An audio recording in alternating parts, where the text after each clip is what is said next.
This book is one of the earliest English translations of Chinese poems by various important Chinese poets of different dynasties. The translator was Arthur Waley, and the book was published in 1918. In the editors' humble opinion, the translations are top-notch and deserves to be shared with the world.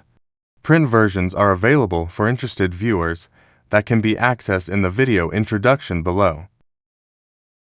In making this book, I have tried to avoid poems which have been translated before. 140 of those I have chosen have not been translated by anyone else. The remaining 30-odd I have included in many cases because the previous versions were full of mistakes. In others, because the works in which they appeared are no longer procurable. Moreover, they are mostly in German, a language with which my readers may not all be acquainted.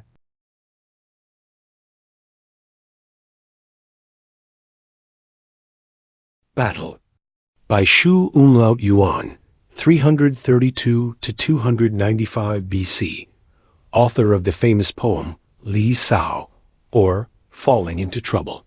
Finding that he could not influence the conduct of his prince, he drowned himself in the river Milo. The modern Dragon Boat Festival is supposed to be in his honor. We grasp our battle spears. We don our breastplates of hide. The axles of our chariots touch. Our short swords meet. Standards obscure the sun. The foe roll up like clouds. Arrows fall thick. The warriors press forward. They menace our ranks. They break our line. The left-hand trace horse is dead. The one on the right is smitten.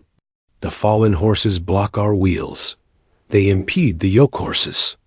They grasp their jade drumsticks. They beat the sounding drums. Heaven decrees their fall. The dread powers are angry. The warriors are all dead. They lie on the moor field. They issued but shall not enter. They went but shall not return. The plains are flat and wide. The way home is long. Their swords lie beside them. Their black bows in their hand. Though their limbs were torn, their hearts could not be repressed. They were more than brave. They were inspired with the spirit of Wu. Steadfast to the end, they could not be daunted. Their bodies were stricken, but their souls have taken immortality. Captains among the ghosts, heroes among the dead. I.e., military genius. The Man, Wind, and the Woman. Wind, a Fu, or prose poem, by Sung Yu, 4th century BC, nephew of Chu, Yuan. Sheng, king of Shu, was feasting in the Orca Tower Palace, with Sung Yu and Qing Shi to wait upon him. A gust of wind blew in, and the king bared his breast to meet it, saying, "How pleasant a thing is this wind which I share with the common people." Sung Yu answered, "This is the great king's wind. The common people cannot share it," the king said. "Wind is a spirit of heaven and earth. It comes widespread, and does not choose between noble and base, or between high and low." "How can you say this is the king's wind?" Sung answered. "I've heard it taught that in the crooked lemon tree birds make their nests, and 2 empty spaces winds fly. But the wind spirit that comes to different things is not the same," the king said. "Where is the wind born?" Sung answered. "The wind is born in the ground. It rises in the extremities of the green ping flower. It pours into the river valleys and rages at the mouth of the pass. It follows the rolling flanks of Mount Tai and dances beneath the pine trees and cypresses. In gusty bouts it whirls. It rushes in fiery anger. It rumbles low with a noise like thunder, tearing down rocks and trees, smiting forests and grasses. But at last abating, it spreads abroad, seeks empty places, and crosses the threshold of rooms. And so growing gentler and clearer, it changes and is dispersed and dies. It is this cool, clear man, wind that freeing itself, falls and rises till it climbs the high walls of the castle and enters the gardens of the inner palace. It bends the flowers and leaves with its breath. It wanders among the osmanthus and pepper trees. It lingers over the fretted face of the pond to steal the soul of the hibiscus. It touches the willow leaves and scatters the fragrant herbs. Then it pauses in the courtyard and turning to the north goes up to the Jade Hall, shakes the hanging curtains, and lightly passes into the inner room. And so it becomes the great king's wind. Now such a wind is fresh and sweet to breathe, and its gentle murmuring cures the diseases of men. Blows away the stupor of wine, sharpens sight and hearing, and refreshes the body. This is what is called the great king's wind. The king said. You have well described it. Now tell me of the common people's wind, Sung said. The common people's wind rises from narrow lanes and streets, carrying clouds of dust. Rushing to empty spaces, it attacks the gateway, scatters the dust heap, sends the cinders flying, pokes among foul and rotting things, till at last it enters the tiled windows and reaches the rooms of the cottage. Now this wind is heavy and turgid, oppressing man's heart, brings fever to his body, ulcers to his lips, and dimness to his eyes. It shakes him with coughing. It kills him before his time. Such is the woman wind of the common people. The following is a sample of Sung Yu's prose. Master Tentu, by Sung Yu's 3rd century BC. One day, when the chamberlain Master Tentu was in attendance at the palace, he warned the king against Sung Yu, saying Yu is a man of handsome features and calm bearing, and his tongue is prompt with subtle sentences. Moreover, his character is licentious. I would submit that your majesty is ill-advised in allowing him to follow you into the queen's apartments. The king repeated Tentu's words to Sung Yu. Yu replied, A beauty of face and calmness of bearing were given me by heaven. Subtlety of speech I learnt from my teachers. As for my character, I deny that it is licentious. The king said, Can you substantiate your statement that you are not licentious? If you cannot, you must leave the court. Sung Yu said, Of all the women in the world, the most beautiful are the women of the land of Shu. And in all the land of Shu, there are none like the women of my own village. And in my village, there are none that can be compared with the girl next door. The girl next door would be too tall if an inch were added to her height, and too short if an inch were taken away. Another grain of powder would make her too pale. Another touch of rouge would make her too red. Her eyebrows are like the plumage of the kingfisher. Her flesh is like snow. Her waist is like a roll of new silk. Her teeth are like little shells. A single one of her smiles would perturb the whole city of Yang and derange the suburb of Siasai. For 3 years this lady has been climbing the garden wall and peeping at me, yet I have never succumbed. How different is the behavior of Master Tentu. His wife has a woolly head and misshapen ears, projecting teeth irregularly set, crook in her back, and a halt in her gait. Moreover, she has running sores in front and behind. Yet Tentu fell in love with her and caused her to bear him 5 children. I would have your majesty consider which of us is the debauchee. Sung Yu was not dismissed from court. Fashionable quarters in the capital of Chu State. The Orphan, Anonymous, 1st century BC. To be an orphan, to be fated to be an orphan. How bitter is this lot! When my father and mother were alive, I used to ride in a carriage with 4 fine horses, but when they both died, my brother and sister-in-law sent me out to be a merchant. In the south I traveled to the 9 rivers, and in the east as far as Shi and Lu. At the end of the year when I came home, I dared not tell them what I had suffered, of the lice and vermin in my head, of the dust in my face and eyes. My brother told me to get ready the dinner. My sister-in-law told me to see after the horses. I was always going up into the hall, and running down again to the parlor. My tears fell like rain. In the morning, they sent me to draw water. I didn't get back till nightfall.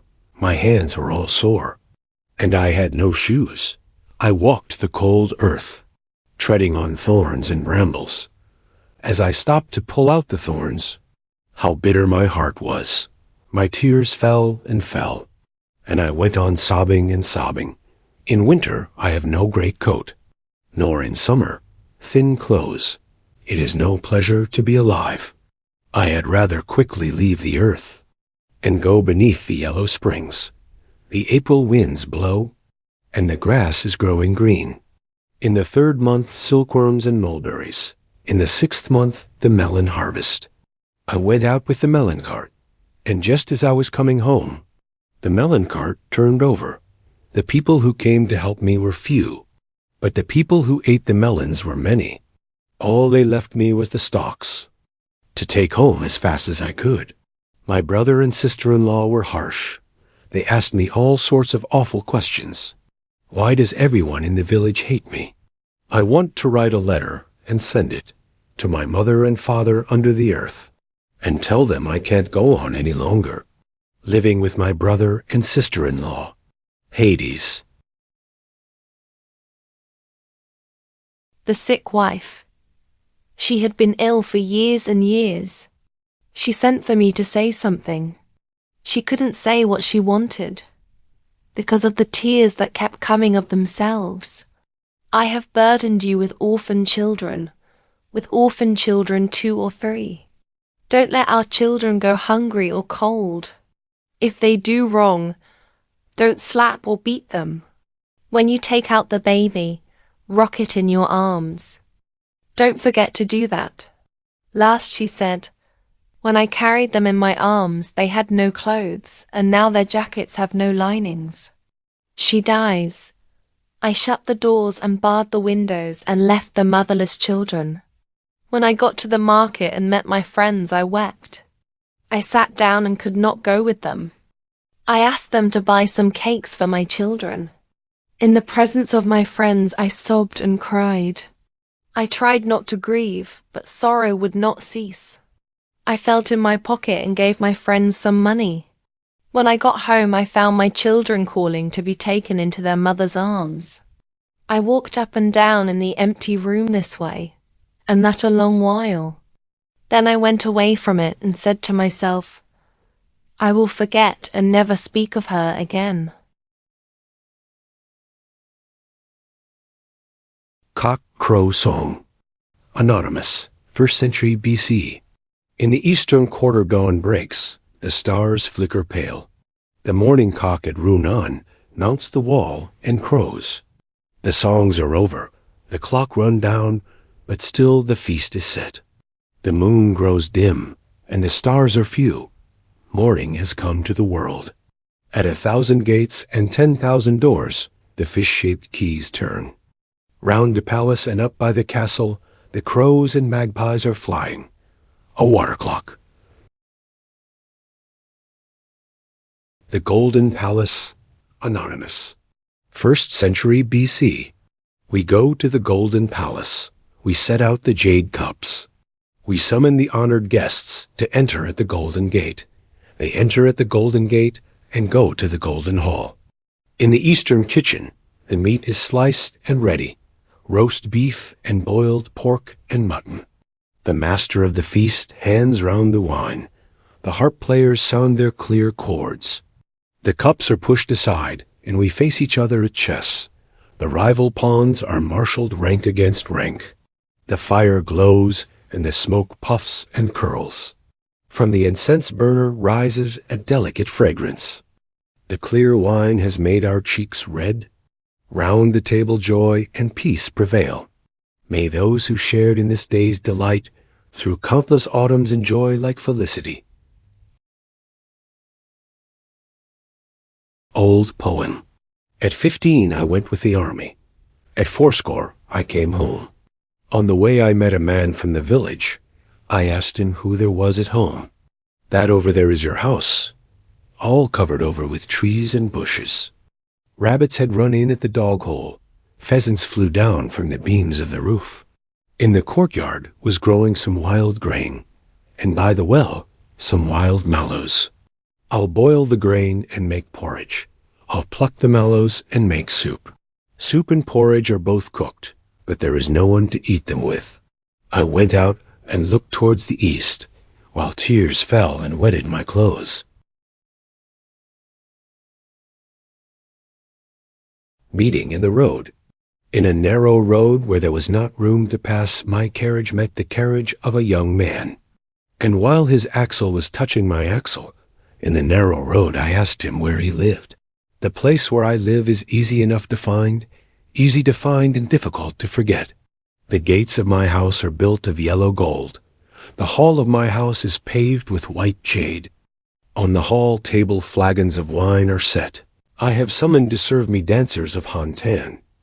In the midst of the courtyard grows a cassia tree, and candles on its branches flaring away in the night. Capital of the kingdom of Chao, where the people were famous for their beauty. Fighting south of the castle. Anonymous, circa 124 BC. They fought south of the castle. They died north of the wall. They died in the moors and were not buried. Their flesh was the food of crows. Tell the crows we are not afraid. We have died in the moors and cannot be buried. Crows, how can our bodies escape you? The waters flowed deep, and the rushes in the pool were dark. The riders fought and were slain. Their horses wander neighing. By the bridge there was a house. Was it south? Was it north? The harvest was never gathered. How can we give you your offerings? You served your prince faithfully, though all in vain. I think of you, faithful soldiers. Your service shall not be forgotten. For in the morning you went out to battle, and at night you did not return. There is no trace of it left. This passage describes the havoc of war. The harvest has not been gathered. Therefore, corn offerings cannot be made to the spirits of the dead. The Eastern Gate, Anonymous, 1st century BC. A poor man determines to go out into the world and make his fortune. His wife tries to detain him. I went out at the Eastern Gate. I never thought to return. But I came back to the gate with my heart full of sorrow. There was not a peck of rice in the bin. There was not a coat hanging on the pegs. So I took my sword and went towards the gate. My wife and child clutched at my coat and wept. Some people want to be rich and grand. I only want to share my porridge with you. Above, we have the blue waves of the sky. Below, the yellow face of this little child. Dear wife, I cannot stay. Soon it will be too late. When one is growing old, one cannot put things off. Old and New, Anonymous, 1st century BC. She went up the mountain to pluck wild herbs. She came down the mountain and met her former husband. She knelt down and asked her former husband, "What do you find your new wife like?" My new wife, although her talk is clever, cannot charm me as my old wife could. In beauty of face, there is not much to choose. But in usefulness, they are not at all alike. My new wife comes in from the road to meet me. My old wife always came down from her tower.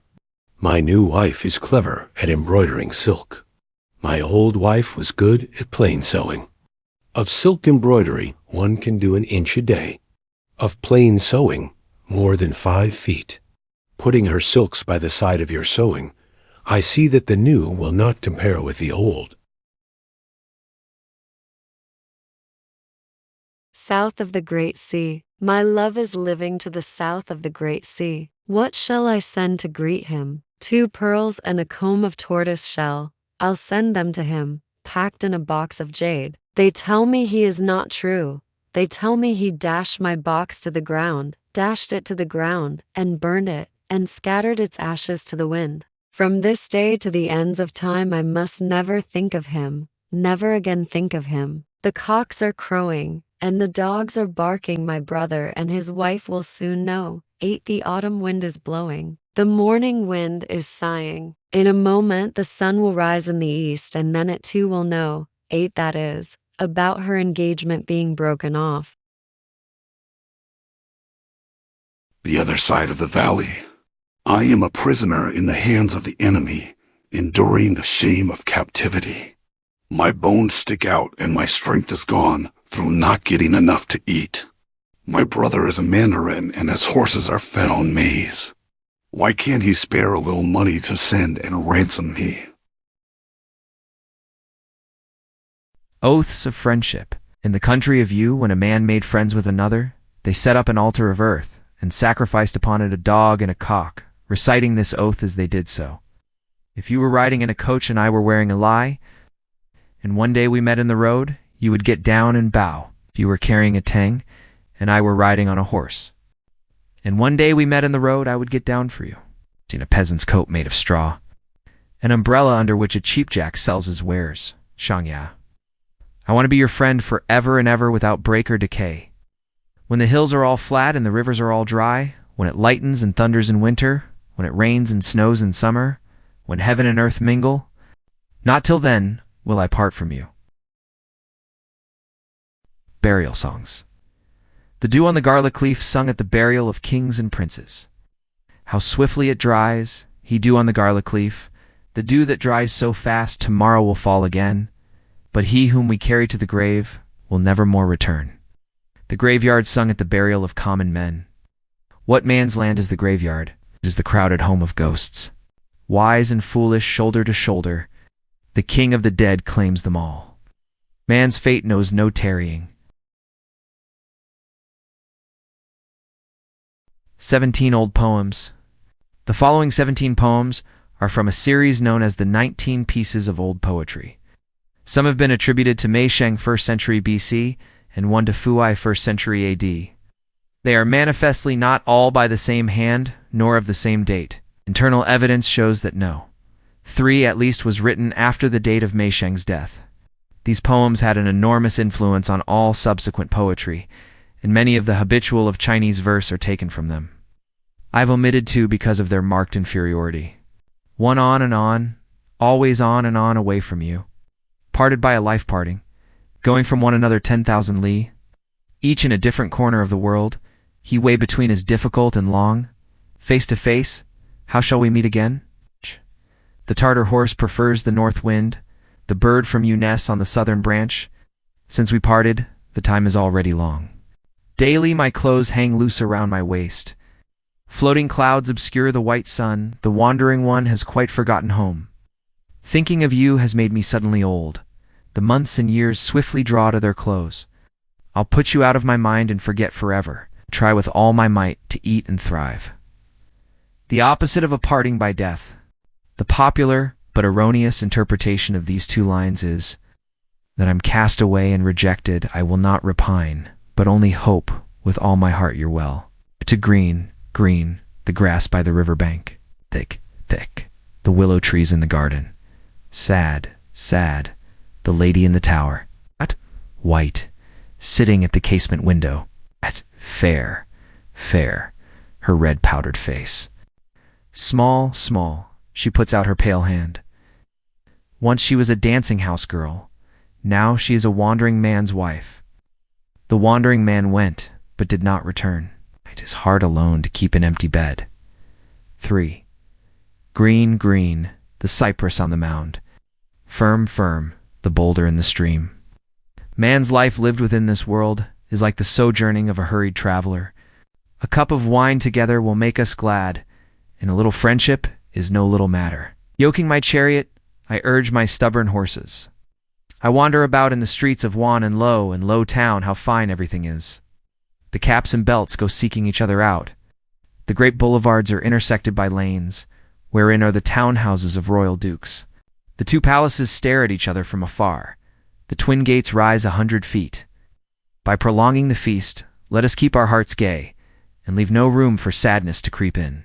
High officers, for of this day's glorious feast and revel the pleasure and delight are difficult to describe. Plucking the lute they sent forth lingering sounds. The new melodies and beauty reached the divine. Skillful singers intoned the high words. Those who knew the tune heard the trueness of their singing. We sat there each with the same desire, and like thoughts by each unexpressed. Man in the world, lodging for a single lifetime, passes suddenly like dust borne on the wind. Then let us hurry out with high steps, and be the first to reach the highways and fords, rather than stay at home, wretched and poor, for long years plunged in sordid grief. 5. In the northwest there is a high house, its top level with the floating clouds. Embroidered curtains thinly screen its windows, its storied tower is built on 3 steps. From above there comes a noise of playing and singing, the tune sounding, oh, how sad, who can it be, playing so sad a tune? Surely it must be Shilang's wife. The tranquil D follows the winds rising, the middle lay lingers indecisive. to each note 2 or 3 sobs, her high will conquered by overwhelming grief. She does not regret that she is left so sad, but minds that so few can understand her song. She wants to become those 2 wild geese that with beating wings rise high aloft, but no father, no husband, and no children. 6 Crossing the river, I pluck hibiscus flowers. In the orchid swamps are many fragrant herbs. I gather them, but who shall I send them to? My love is living in lands far away, so I turn and look towards my own country. The long road stretches on forever. It's the same heart, yet a different dwelling, always fretting till we are grown old. 7 A bright moon illumines the night prospect. The house cricket chirrups on the eastern wall. The handle of the pole star points to the beginning of winter. The host of stars is scattered over the sky. The white dew waits the moorgrasses. With sudden swiftness the times and seasons change. The autumn cicada sings among the trees. The swallows, alas, whither are they gone? Once I had a same-house friend. He took flight and rose high away. He did not remember how once we went hand in hand, but left me like footsteps behind one in the dust. In the south is the winnowing fan, and the pole star in the north, and a herd boy whose ox has never borne the yoke. A friend who is not firm as a great rock is of no profit, and idly bears the name. Name of a star. The herd boy, who is only figuratively speaking a herd boy, is like the friend who is no real friend. 8. In the courtyard there grows a strange tree. Its green leaves ooze with a fragrant moisture. Holding the branch, I cut a flower from the tree, meaning to send it away to the person I love. Its sweet smell fills my sleeves and lap. The road is long, how shall I get it there? Such a thing is not fine enough to send, but it may remind him of the time that has passed since he left, i.e. supposing he went away in the autumn, remind him that spring has come. 9. Far away twinkles the herd boy star. Nice. Brightly shines the lady of the Han River. Slender, slender she plies her white fingers. Click, click go the wheels of her spinning loom. At the end of the day she has not finished her task. Her bitter tears fall like streaming rain. The Han River runs shallow and clear. Set between them, how short a space. But the river water will not let them pass. Gazing at each other but never able to speak. 10. Turning my chariot, I yoke my horses and go. On and on down the long roads the autumn winds shake the 100 grasses. On every side how desolate and bare. The things I meet are all new things. Their strangeness hastens the coming of old age. Prosperity and decay each have their season. Success is bitter when it is slow in coming. Man's life is not metal or stone. He cannot far prolong the days of his fate. Suddenly he follows in the way of things that change. Fame is the only treasure that endures. 11. The eastern castle stands tall and high. Far and wide stretch the towers that guard it. The whirling wind apprises and shakes the earth. The autumn grasses grow thick and green. The 4 seasons alternate without pause. The year's end hurries swiftly on. The bird of the morning wind is stricken with sorrow. The frail cicada suffers and is hard pressed. Free and clear, let us loosen the bonds of our hearts. Why should we go on always restraining and binding? In Yen and Chao are many fair ladies, beautiful people with faces like jade. Their clothes are made all of silk gauze. They stand at the door practicing tranquil lays. The echo of their singing, how sad it sounds. By the pitch of the song one knows the stops have been tightened. To ease their minds they arrange their shawls and belts. Lowering their song a little while they pause. I should like to be those 2 flying swallows who are carrying clay to nest in the eaves of your house. 12. I drive my chariot up to the eastern gate. From afar the first see the graveyard north of the wall. The white aspens, how they murmur, murmur. Pines and cypresses flank the broad paths. Beneath lie men who died long ago. Black, black is the long night that holds them. Deep down beneath the yellow springs, thousands of years they lie without waking. In infinite succession, light and darkness shift, and years vanish like the morning dew. Man's life is like a sojourning. His longevity lacks the firmness of stone and metal. Forever it has been that mourners in their turn were mourned. Saint and sage all alike are trapped. Seeking by food to obtain immortality, many have been the dupe of strange drugs. Better far to drink good wine, and clothe our bodies in robes of satin, and silk. 13. Continuation of 1-2. The dead are gone, and with them we cannot converse. The living are here, and ought to have our love. Leaving the city gate, I look ahead and see before me only mounds and tombs. The old graves are plowed up into fields, the pines and cypresses are hewn for timber. In the white aspens, sad winds sing. Their long murmuring kills my heart with grief. I want to go home, to ride to my village gate. I want to go back, but there's no road back. 14. The years of a lifetime do not reach 100, yet they contain 1,000 years' sorrow. When days are short and the dull nights long, why not take a lamp and wander forth? If you want to be happy, you must do it now. There is no waiting till an aftertime. The fool who's loath to spend the wealth he's got becomes the laughing-stock of after ages. It is true that Master Wang became immortal, but how can we hope to share his lot? 15. Cold, cold the year draws to its end. The crickets and grasshoppers make a doleful chirping. The chill wind increases its violence. My wandering love has no coat to cover him. He gave his embroidered furs to the Lady of Lo, but from me, his bedfellow, he is quite estranged, sleeping alone in the depth of the long night. In a dream, I thought I saw the light of his face. My dear one thought of our old joys together. He came in his chariot and gave me the front reins. I wanted so to prolong our play and laughter, to hold his hand and go back with him in his coach. But when he had come, he would not stay long, nor stop to go with me to the inner chamber. Truly, without the falcon's wings to carry me, how can I rival the flying wind's swiftness? I go and lean at the gate and think of my grief. My falling tears wet the double gates. 16. At the beginning of winter, a cold spirit comes. The north wind blows. Chill, chill. My sorrows being many, I know the length of the nights. Raising my head, I look at the stars in their places. On the 15th day, the bright moon is full. On the 20th day, the toad and hare wane. A stranger came to me from a distant land and brought me a single scroll with writing on it. At the top of the scroll was written, "Do not forget." At the bottom was written, "Goodbye forever." I put the letter away in the folds of my dress. For 3 years the writing did not fade. How with an undivided heart I loved you, I fear that you will never know or guess. The toad and hare correspond to our man in the moon. The waning of the moon symbolizes the waning of the lover's affection. 17. The bright moon, oh, how white it shines down on the gauze curtains of my bed. Racked by sorrow, I toss and cannot sleep. Picking up my clothes, I wander up and down. My absent love says that he is happy, but I would rather he said he was coming back. Out in the courtyard, I stand hesitating alone. To whom can I tell the sad thoughts I think? Staring before me, I enter my room again. Falling tears wet my mantle and robe.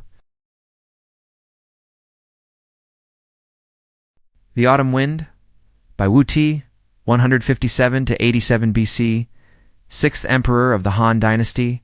He came to the throne when he was only 16. In this poem, he regrets that he is obliged to go on an official journey, leaving his mistress behind in the capital. He is seated in his state barge surrounded by his ministers. Autumn wind rises, white clouds fly. Grass and trees wither. Geese go south. Orchids, all in bloom. Chrysanthemums smell sweet. I think of my lovely lady, I never can forget. Floating pagoda boat crosses Fun River. Across the midstream white waves rise, flute and drum keep, time to sound the rower's song. Amidst revel and feasting, sad thoughts come. Youth's years how few, age how sure.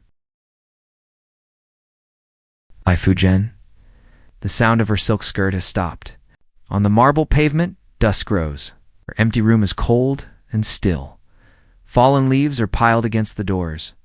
Longing for that lovely lady, how can I bring my aching heart to rest? The above poem was written by Wu Ti when his mistress Li Fujian died. Unable to bear his grief, he sent 4 wizards from all parts of China, hoping that they would be able to put him into communication with her spirit. At last, one of them managed to project her shape onto a curtain. The emperor cried, "Is it, or isn't it?" I stand and look. The swish-swish of a silk skirt, how slow she comes. Song of Snow-White Heads. Yuma Shengru was a young poet who had lost his position at court owing to ill health. One day Cho Wenchen, a rich man's daughter, heard him singing at a feast given by her father. She eloped with him that night, and they set up a wine shop together. After a time, Shangru became famous as a poet, but his character was marred by love of money. He sold love poems, which the ladies of the palace sent to the emperor in order to win his favor. Finally, he gave presents to the ladies of Meleng, hoping to secure a concubine. It was this step that induced his mistress, Cho Wenshan, to write the following poem. Our love was pure, as the snow on the mountains, white as a moon. Between the clouds, they're telling me your thoughts are double. That's why I've come to break it off. Today we'll drink a cup of wine. Tomorrow we'll part beside the canal, walking about beside the canal where its branches divide east and west. Alas, and again, alas. So must a girl cry when she's married, if she find not a man of single heart who will not leave her till her hair is white. To his wife, by General Su Wu, circa 100 BC. Since our hair was plaited and we became man and wife, the love between us was never broken by doubt. So let us be merry this night together, feasting and playing while the good time lasts. I suddenly remember the distance that I must travel. I spring from bed and look out to see the time. The stars and planets are all grown dim in the sky. Long, long is the road. I cannot stay. I am going on service, away to the battleground, and I do not know when I shall come back. I hold your hand with only a deep sigh. Afterwards, tears in the days when we are parted. With all your might, enjoy the spring flowers, but do not forget the time of our love and pride. Know that if I live, I will come back again. And if I die, we will go on thinking of each other. Li Ling, parting from Su Wu. The good time will never come back again. In a moment, our parting will be over. Anxiously, we halt at the roadside. Hesitating, we embrace where the fields begin. The clouds above are floating across the sky, swiftly passing, or blending together. The waves in the wind lose their fixed place, and are rolled away each to a corner of heaven. From now onwards, long must be our parting. So let us stop again for a little while. I wish I could ride on the wings of the morning wind and go with you right to your journey's end. Li Ling and Su Wu were both prisoners in the land of the Huns. After 19 years, Su Wu was released. Li Ling would not go back with him. When invited to do so, he got up and danced, singing, I came 10,000 leagues across sandy deserts in the service of my prince, to break the Hun tribes. My way was blocked and barred, my arrows and sword broken. My armies had faded away. My reputation had gone. My old mother is long dead. Although I want to requite my prince, how can I return? Lament of Shichen. About the year 110 BC, a Chinese princess named Shichen was sent, for political reasons, to be the wife of a Central Asian nomad king, King Mo, king of the Wusun. When she got there, she found her husband old and decrepit. He only saw her once or twice a year, when they drank a cup of wine together. They could not converse, as they had no language in common. My people have married me in a far corner of earth, sent me away to a strange land, to the king of the Wusun. A tin is my house, of felt are my walls, raw flesh my food with mare's milk to drink. Always thinking of my own country, my heart sad within. Would I were a yellow stork and could fly to my old home. Qin Xia, 1st century AD, was summoned to take up an appointment at the capital at a time when his wife was ill and staying with her parents. He was therefore unable to say goodbye to her and sent her 3 poems instead. This is the last of the 3. Solemn the coachman gets ready to go. Chang, the harness bells ring. At break of dawn, I must start on my long journey. At cock crow, I must gird on my belt. I turn back and look at the empty room. For a moment, I almost think I see you there. One parting, but 10,000 regrets. As I take my seat, My heart is unquiet. What shall I do to tell you all my thoughts? How can I let you know of all my love? Precious hairpins make the head to shine, and bright mirrors can reflect beauty. Fragrant herbs banish evil smells, and the scholar's harp has a clear note. The man in the book of Odes, who was given a quince, wanted to pay it back with diamonds and rubies. When I think of all the things you have done for me, how ashamed I am to have done so little for you. Although I know that it is a poor return, all I can give you is this description of my feelings. Odes v. 10. Qin Shi's wife's reply, "My poor body is alas unworthy. I was ill when first you brought me home. Limp and weary in the house. Time passed and I got no better. We could hardly ever see each other. I could not serve you as I ought. Then you received the imperial mandate. You were ordered to go far away to the city. Long, long must be our parting. I was not destined to tell you my thoughts. I stood on tiptoe gazing into the distance, interminably gazing at the road that had taken you. With thoughts of you my mind is obsessed. In my dreams I see the light of your face. Now you are started on your long journey, each day brings you further from me. Oh, that I had a bird's wings and high flying could follow you. Long I sob and long I cry. The tears fall down and wet my skirt." Song by Sung Suhu, 2nd century AD. On the eastern way at the city of Luoyang, at the edge of the road, peach trees and plum trees grow. On the two sides, flower matched by flower. Across the road, leaf touching leaf. A spring wind rises from the northeast. Flowers and leaves gently nod and sway. Up the road, somebody's daughter comes carrying a basket to gather silkworm's food. She sees the fruit trees in blossom and, forgetting about her silkworms, begins to pluck the branches. With her slender hand, she breaks a branch from the tree. The flowers fall, tossed and scattered in the wind. The tree says, "Lovely lady, I never did you harm. Why should you hate me and do me injury?" The lady answers, "At high autumn in the 8th and 9th moons, when the white dew changes to hoarfrost, at the year's end the wind would have lashed your boughs. Your sweet fragrance could not have lasted long. Though in the autumn your leaves patter to the ground, when spring comes, your gay bloom returns. But in men's lives, when their bright youth is spent, joy and love never come back again." Satire on Paying Calls in August by Cheng Xiao, circa AD 250. When I was young, throughout the hot season, there were no carriages driving about the roads. People shut their doors and lay down in the cool, or if they went out, it was not to pay calls. Nowadays, ill-bred, ignorant fellows, when they feel the heat, make for a friend's house. The unfortunate host, when he hears someone coming, scowls and frowns but can think of no escape. There's nothing for it but to rise and go to the door, and in his comfortable seat he groans and sighs. The conversation does not end quickly, prattling and babbling. What a lot he says.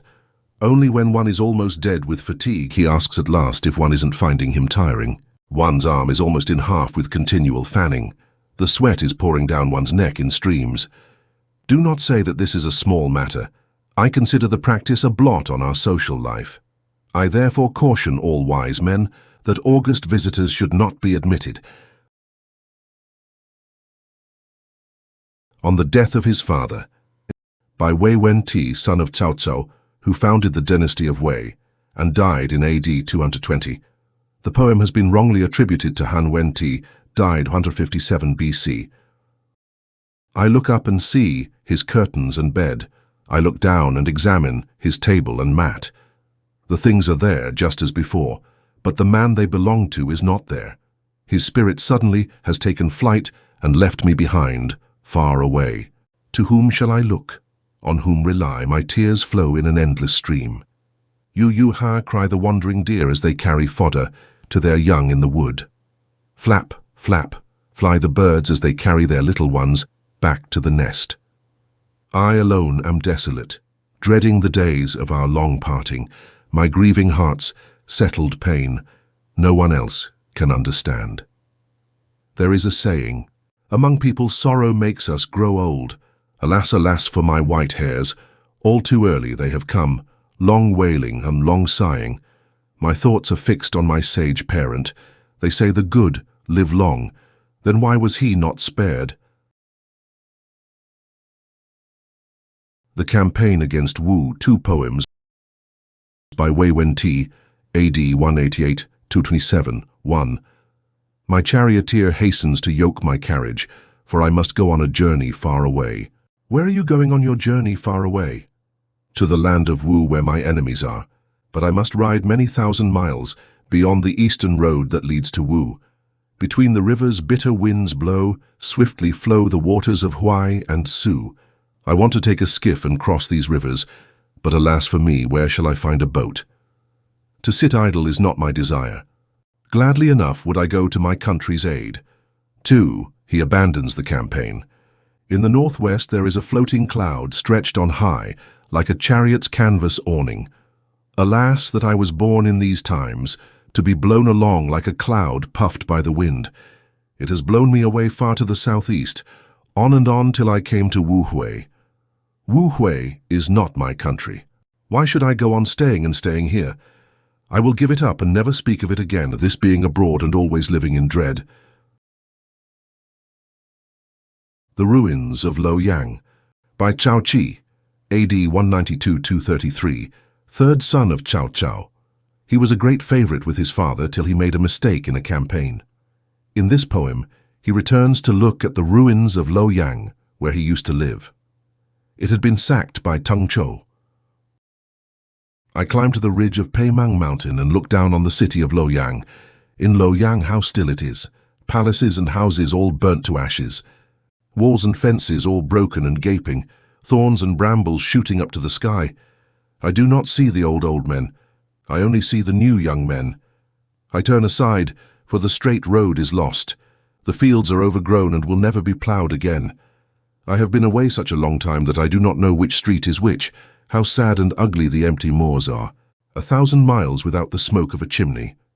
I think of the house I lived in all those years. I am heart-tied and cannot speak. The above poem vaguely recalls a famous Anglo-Saxon fragment, which I will make intelligible by semi-translation. Wondrous was the wallstone, weirdly 19 broken.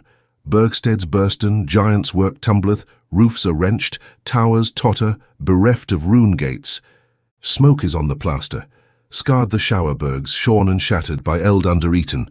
Earth's grip haveth wielders 20 and workmen, detained by fate, 20 rulers.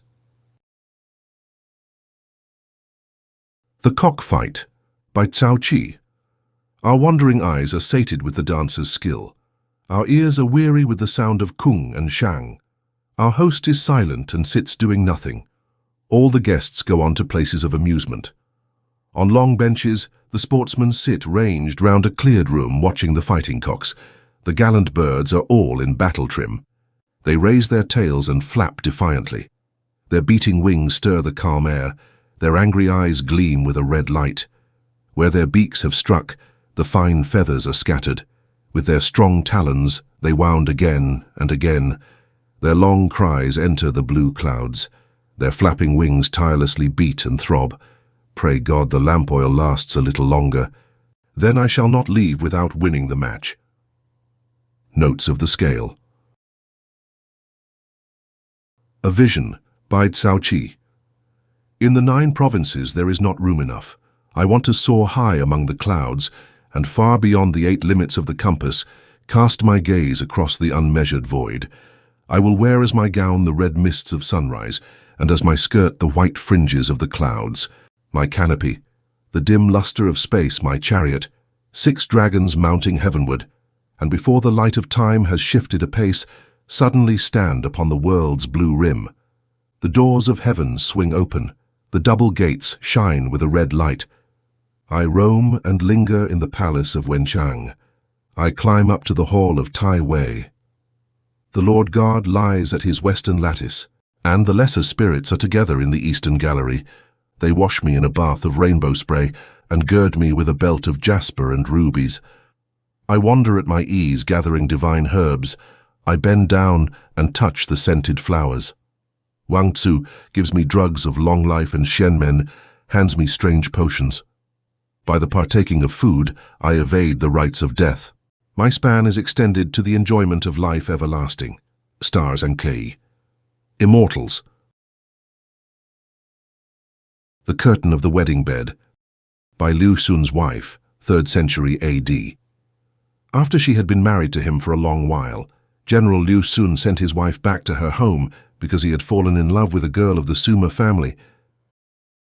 Flap, flap, you curtain in front of our bed. I hung you there to screen us from the light of day. I brought you with me when I left my father's house. Now I am taking you back with me again. I will fold you up and lay you flat in your box. Curtain. Shall I ever take you out again? Regret, by Yuan Qi, AD 210-263. When I was young, I learned fencing and was better at it than crooked castle. My spirit was high as the rolling clouds, and my fame resounded beyond the world. I took my sword to the desert sands. I drank my horse at the 9 moors. My flags and banners flapped in the wind, and nothing was heard but the song of my drums. War and its travels have made me sad, and a fierce anger burns within me. It's thinking of how I've wasted my time that makes this fury tear my heart. A famous general. Taoist Song, by Qikang, AD 223-262. I will cast out wisdom and reject learning. My thoughts shall wander in the great void, bis. Always repenting of wrongs done will never bring my heart to rest. I cast my hook in a single stream, but my joy is as though I possessed a kingdom. I loose my hair and go singing. To the 4 frontiers men join in my refrain. This is the purport of my song. My thoughts shall wander in the great void. A Gentle Wind, by Fu Xuan, died AD 278. A gentle wind fans the calm night. A bright moon shines on the high tower. A voice whispers, but no one answers when I call. A shadow stirs, but no one comes when I beckon. The kitchen man brings in a dish of lentils. Wine is there, but I do not fill my cup. Contentment with poverty is fortune's best gift. Riches and honor are the handmaids of disaster. Though gold and gems by the world are sought and prized, to me they seem no more than weeds or chaff. Woman, by Fu Xuan. How sad it is to be a woman. Nothing on earth is held so cheap. Boys stand leaning at the door like gods fallen out of heaven. Their hearts brave the 4 oceans, the wind and dust of 1,000 miles. No one is glad when a girl is born. By her the family sets no store. When she grows up, she hides in her room, afraid to look a man in the face. No one cries when she leaves her home. Sudden as clouds when the rain stops. She bows her head and composes her face. Her teeth are pressed on her red lips. She bows and kneels countless times. She must humble herself even to the servants. His love is distant as the stars in heaven, yet the sunflower bends toward the sun. Their hearts more sundered than water and fire. 100 evils are heaped upon her. Her face will follow the year's changes. Her lord will find new pleasures. They that were once like substance and shadow are now as far as Hu from Qin. Yet Hu and Qin shall sooner meet than they whose parting is like Zan and Chen. 5 2 lands, 26 2 stars. Daydreams, by So Ssu, 3rd century AD. When I was young, I played with a soft brush and was passionately devoted to reading all sorts of books. In prose, I made Chia my standard. In verse, I imitated Ssu Angru. But then the arrows began singing at the frontier, and a winged summons came flying to the city. Although arms were not my profession, I had once read Jiangxi's war book. I shouted aloud, and my cries rent the air. I felt as though Tung Wu were already annihilated. The scholar's knife cuts best at its first use, and my dreams hurried on to the completion of my plan. I wanted, at a stroke, to clear the Yangtzes and Shang, and at a glance to quell the Tibetans, and who, when my task was done, I should not accept a barony. but refusing, with a bow, retired to a cottage in the country. The scholar in the narrow street, by so, flap, flap the captive bird, in the cage beating its wings against the four corners, depressed, depressed the scholar in the narrow street. Clasping a shadow, he dwells in an empty house. When he goes out, there is nowhere for him to go. Bunches and brambles block up his path. He composes a memorial, but it is rejected and unread. He is left stranded like a fish in a dry pond. Without he has not a single farthing of salary. Within there is not a peck of grain in his larder. His relations upbraid him for his lack of success. His friends and callers daily decrease in number. Su Qin used to go preaching in the north, and Li Ssu sent a memorandum to the west. I once hoped to pluck the fruits of life, but now, alas, they are all withered and dry. Though one drinks at a river, one cannot drink more than a bellyful. Enough is good, but there is no use in satiety. The bird in a forest can perch, but on one bough, and this should be the wise man's pattern. The Desecration of the Han Tombs, by Chang Sai, 3rd century AD. At Paimon, how they rise to heaven, those high mounds, 4 or 5 in the fields. What men lie buried under these tombs? All of them were lords of the Han world. Kung and Wen gaze across at each other. The Yuan mound is all grown over with weeds. When the dynasty was falling, tumult and disorder arose. Thieves and robbers roamed like wild beasts. Of earth, they have carried away more than one handful. They have gone into vaults and opened the secret doors. Jeweled scabbards lie twisted and defaced. The stones that were set in them, thieves have carried away. The ancestral temples are hummocks in the ground. The walls that went round them are all leveled flat. Over everything, the tangled thorns are growing. A herd boy pushes through them up the path. Down in the thorns rabbits have made their burrows. The weeds and thistles will never be cleared away. Over the tombs, the plowshare will be driven, and peasants will have their fields and orchards there.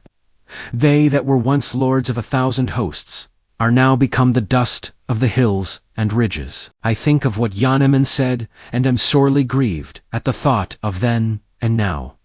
Names of 2 tombs. In the early days of the dynasty, a man stole a handful of earth from the imperial tombs, and was executed by the police.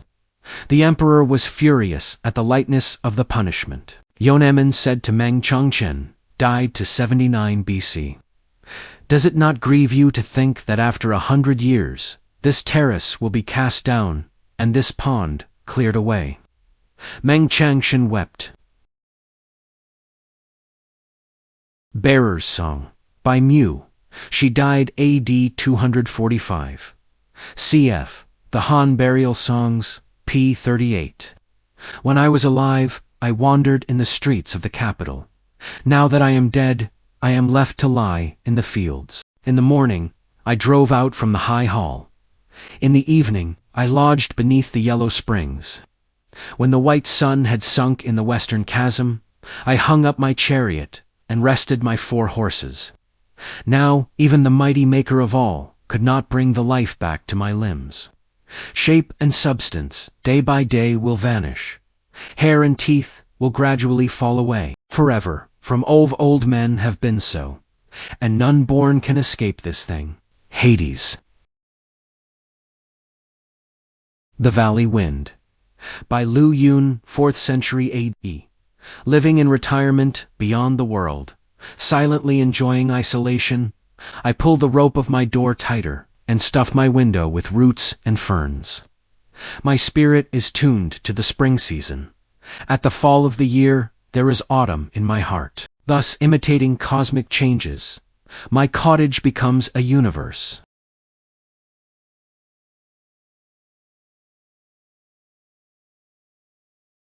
Poems by Tao Qin. 1. Shady, shady, the wood in front of the hall, at midsummer full of calm shadows. The south wind follows summer's train. With its eddying puffs, it blows open my coat. I am free from ties and can live a life of retirement. When I rise from sleep, I play with books and harp. The lettuce in the garden still grows moist. Of last year's grain, there is always plenty left. Self-support should maintain strict limits. More than enough is not what I want. I grind millet and make good wine. When the wine is heated, I pour it out for myself. My little children are playing at my side, learning to talk. They babble unformed sounds. These things have made me happy again, and I forget my lost cap of office. Distant, distant, I gaze at the white clouds. With a deep yearning, I think of the sages of antiquity. 2. In the quiet of the morning, I heard a knock at my door. I threw on my clothes and opened it myself. I asked who it was who had come so early to see me. He said he was a peasant, coming with good intent. He brought a present of wine and rice soup, believing that I had fallen on evil days. You live in rags under a thatched roof, and seem to have no desire for a better lot. The rest of mankind have all the same ambitions. You too must learn to wallow in their mire. Old man, I am impressed by what you say, but my soul is not fashioned like other men's. To drive in their rut, I might perhaps learn. To be untrue to myself could only lead to muddle. Let us drink and enjoy together the wine you have brought, for my course is set and cannot now be altered. 3. A long time ago I went on a journey right to the corner of the Eastern Ocean. The road there was long and winding, and stormy waves barred my path. What made me go this way? Hunger drove me into the world. I tried hard to fill my belly, and even a little seemed a lot. But this was clearly a bad bargain, so I went home and lived in idleness. 4. Substance, shadow, and spirit. High and low, wise and simple, all busily hoard up the moments of life. How greatly they err! Therefore I have to the uttermost exposed the bitterness both of substance and shadow, and have made spirit show how, by following nature, we may dissolve this bitterness. Substance speaks to shadow. Heaven and earth exist forever. Mountains and rivers never change. But herbs and trees in perpetual rotation are renovated and withered by the dews and frosts. And man the wise, man the divine, shall he alone escape this law? Fortuitously appearing for a moment in the world, he suddenly departs, never to return. How can he know that the friends he has left are missing him and thinking of him? Only the things that he used remain. They look upon them and their tears flow. Me no magical arts can save, though you may hope for a wizard's aid. I beg you listen to this advice. When you can get wine, be sure to drink it. Shadow replies, there is no way to preserve life. Drugs of immortality are instruments of folly. I would gladly wander in paradise, but it is far away and there is no road. Since the day that I was joined to you, we have shared all our joys and pains. While you rested in the shade, I left you a while. But till the end, we shall be together. Our joint existence is impermanent. Sadly together we shall slip away. That when the body decays, fame should also go is a thought unendurable, burning the heart. Let us strive and labor while yet we may, to do some deed that men will praise. Wine may in truth dispel our sorrow, but how compare it with lasting fame? Spirit expounds, God can only set in motion, he cannot control the things he has made. Man, the second of the three orders, owes his precedence to me. Though I am different from you, we were born involved in one another, nor by any means can we escape. The intimate sharing of good and ill. The three emperors were saintly men, yet today where are they? Peng lived to a great age, yet he went at last when he longed to stay. And late or soon, all go. Wise and simple have no reprieve. Wine may bring forgetfulness, but does it not hasten old age? If you set your heart on noble deeds, how do you know that any will praise you? By all this thinking you do me injury. You had better go where fate leads, drift on the stream of infinite flux without joy, without fear. When you must go, then go, and make as little fuss as you can. Farm the Chinese Methuselah. Pfeiffer. Chill and harsh the year draws to its close. In my cotton dress I seek sunlight on the porch. In the southern orchard all the leaves are gone. In the north garden rotting boughs lie heaped. I empty my cup and drink it down to the dregs.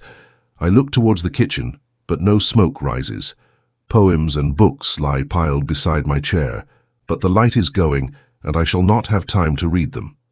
My life here is not like the agony in Chen, but often I have to bear bitter reproaches. Let me then remember, to calm my heart's distress, that the sages of old were often in like case. Confucius was maltreated in Chen. 6 blaming sons, an apology for his own drunkenness. White hair covers my temples. I am wrinkled and seared beyond repair, and though I have got 5 sons, they all hate paper and brush. Ah Shu is 18. For laziness there is none like him. Ah Xuan does his best, but really loathes the fine arts. Yung Tuan is 13, but does not know 6 from 7. Tung Tzu in his 9th year is only concerned with things to eat. If heaven treats me like this, what can I do but fill my cup? Written in Chinese with 2 characters very easy to distinguish. 7. I built my hut in a zone of human habitation, yet near me there sounds no noise of horse or coach. Would you know how that is possible? A heart that is distant creates a wilderness round it.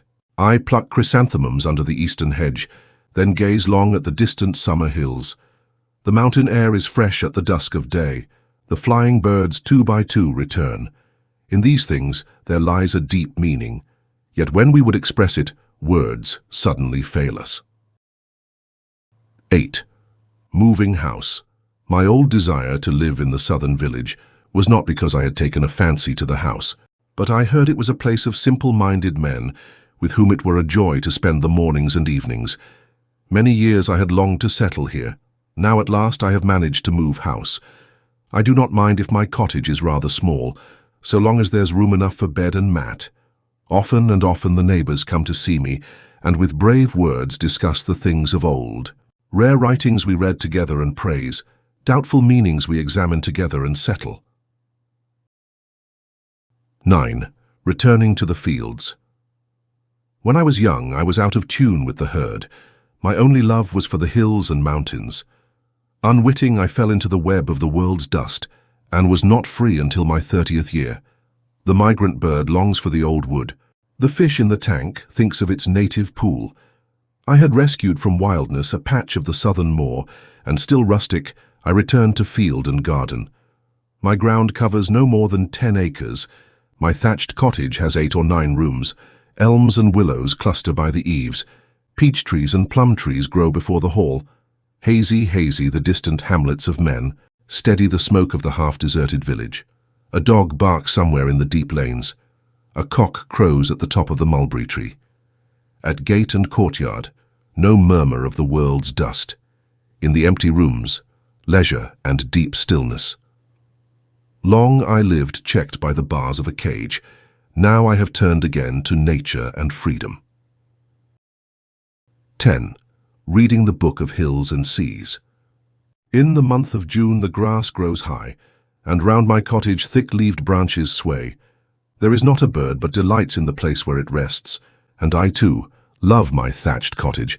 I have done my ploughing, I have sown my seed. Again I have time to sit and read my books. In the narrow lane there are no deep ruts. Often my friends' carriages turn back. In high spirits I pour out my spring wine and pluck the lettuce growing in my garden. A gentle rain comes stealing up from the east, and a sweet wind bears it company. My thoughts float idly over the story of King Chou. My eyes wander over the pictures of hills and seas. At a single glance I survey the whole universe. He will never be happy, whom such pleasures fail to please. 11. Flood. The lingering clouds rolling, rolling, and the settled rain dripping, dripping in the 8 directions the same dusk. The level lands, one great river. Wine I have, idly I drink at the eastern window. Longingly, I think of my friends, but neither boat nor carriage comes. 12. New corn. Swiftly the years, beyond recall. Solemn the stillness of this fair morning. I will clothe myself in spring clothing, and visit the slopes of the eastern hill. By the mountain stream a mist hovers a moment, then scatters. There comes a wind blowing from the south that brushes the fields of new corn.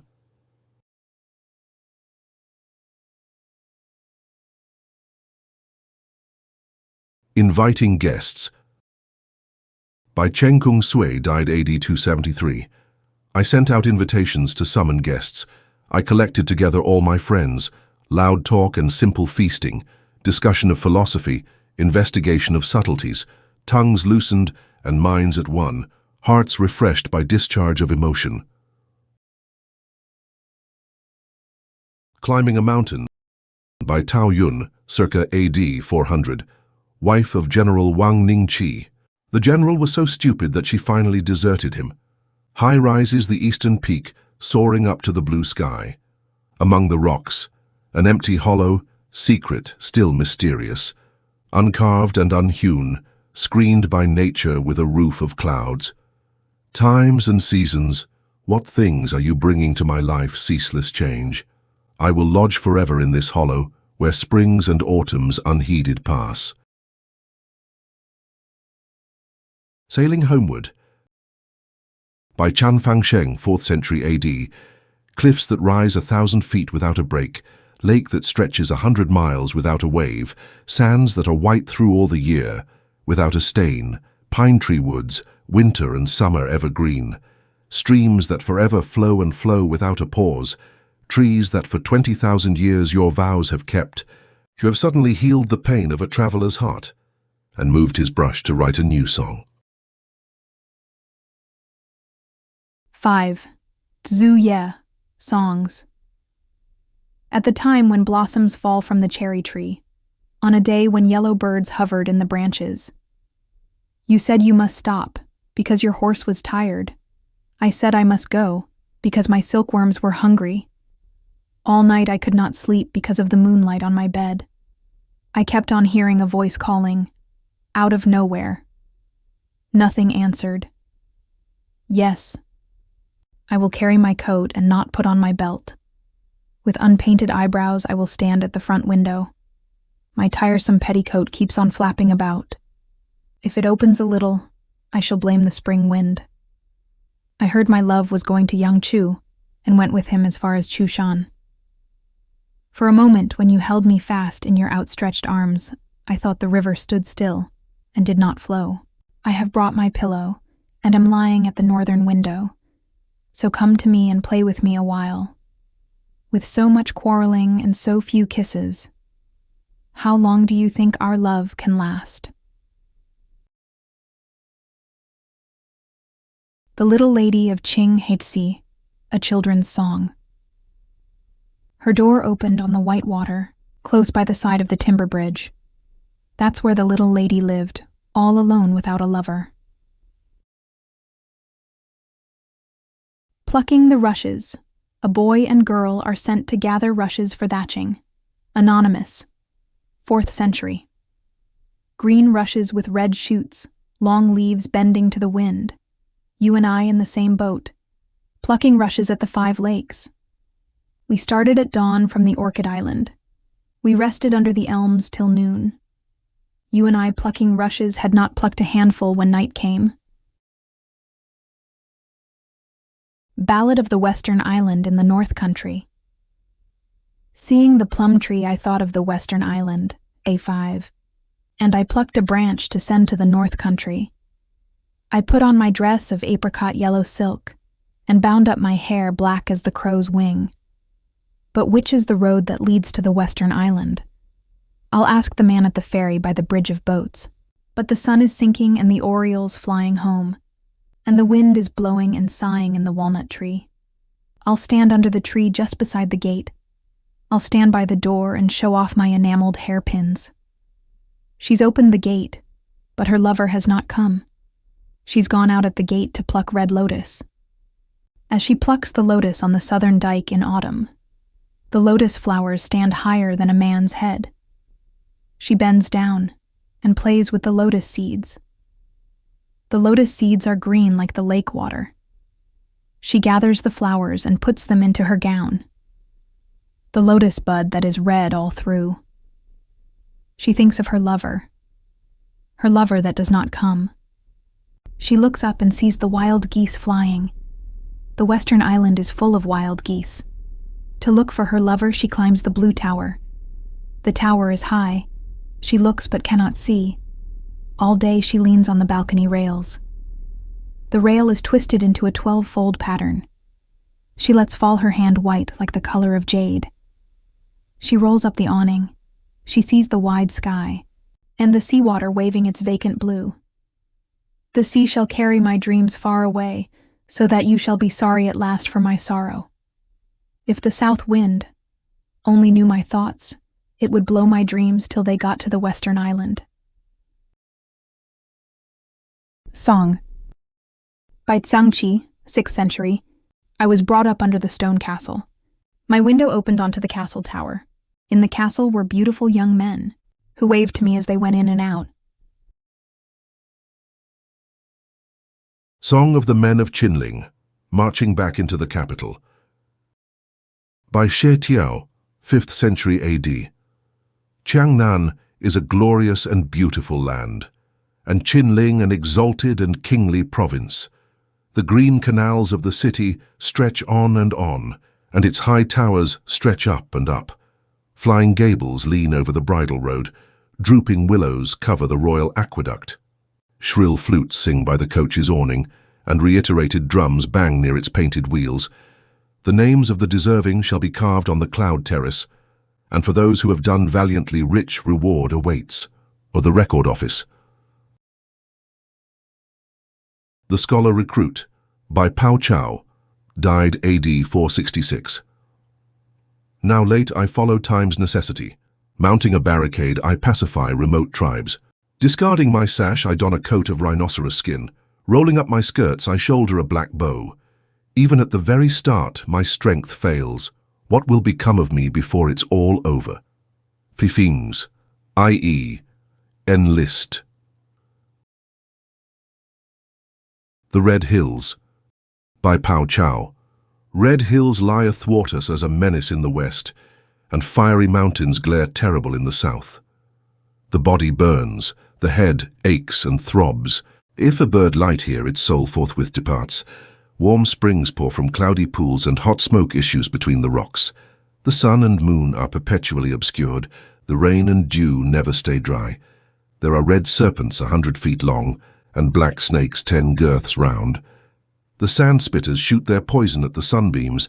The flying insects are ill with the shifting glare. The hungry monkeys dare not come down to eat. The morning birds dare not set out to fly. At the Qing River many die of poison. Crossing the Lu, one is lucky if one is only ill. Our living feet walk on dead ground. Our high wills surmount the snares of fate. The spearboat generals got but little honor. The wave subduer met with scant reward. If our prince still grudges the things that are easy to give, can he hope that his soldiers will give what is hardest to give? Hao Yan, 1st century BC. 37 Ma Yuan, 1st century AD. 38 Rewards and Titles. 39 Life. Dreaming of a dead lady, I heard at night your long sighs and knew that you were thinking of me. As she spoke, the doors of heaven opened, and our souls conversed, and I saw her face. She set me a pillow to rest on, and she brought me meat and drink. I stood beside her where she lay, but suddenly woke, and she was not there. And none knew how my soul was torn, how the tears fell surging over my breast. The Liberator, a political allegory, by Wuti, Emperor of the Liang Dynasty, AD 464-549. In the high trees, many doleful winds, the ocean waters, lashed into waves. If the sharp sword be not in your hand, how can you hope your friends will remain many? Do you not see that sparrow on the fence? Seeing the hawk, it casts itself into the snare.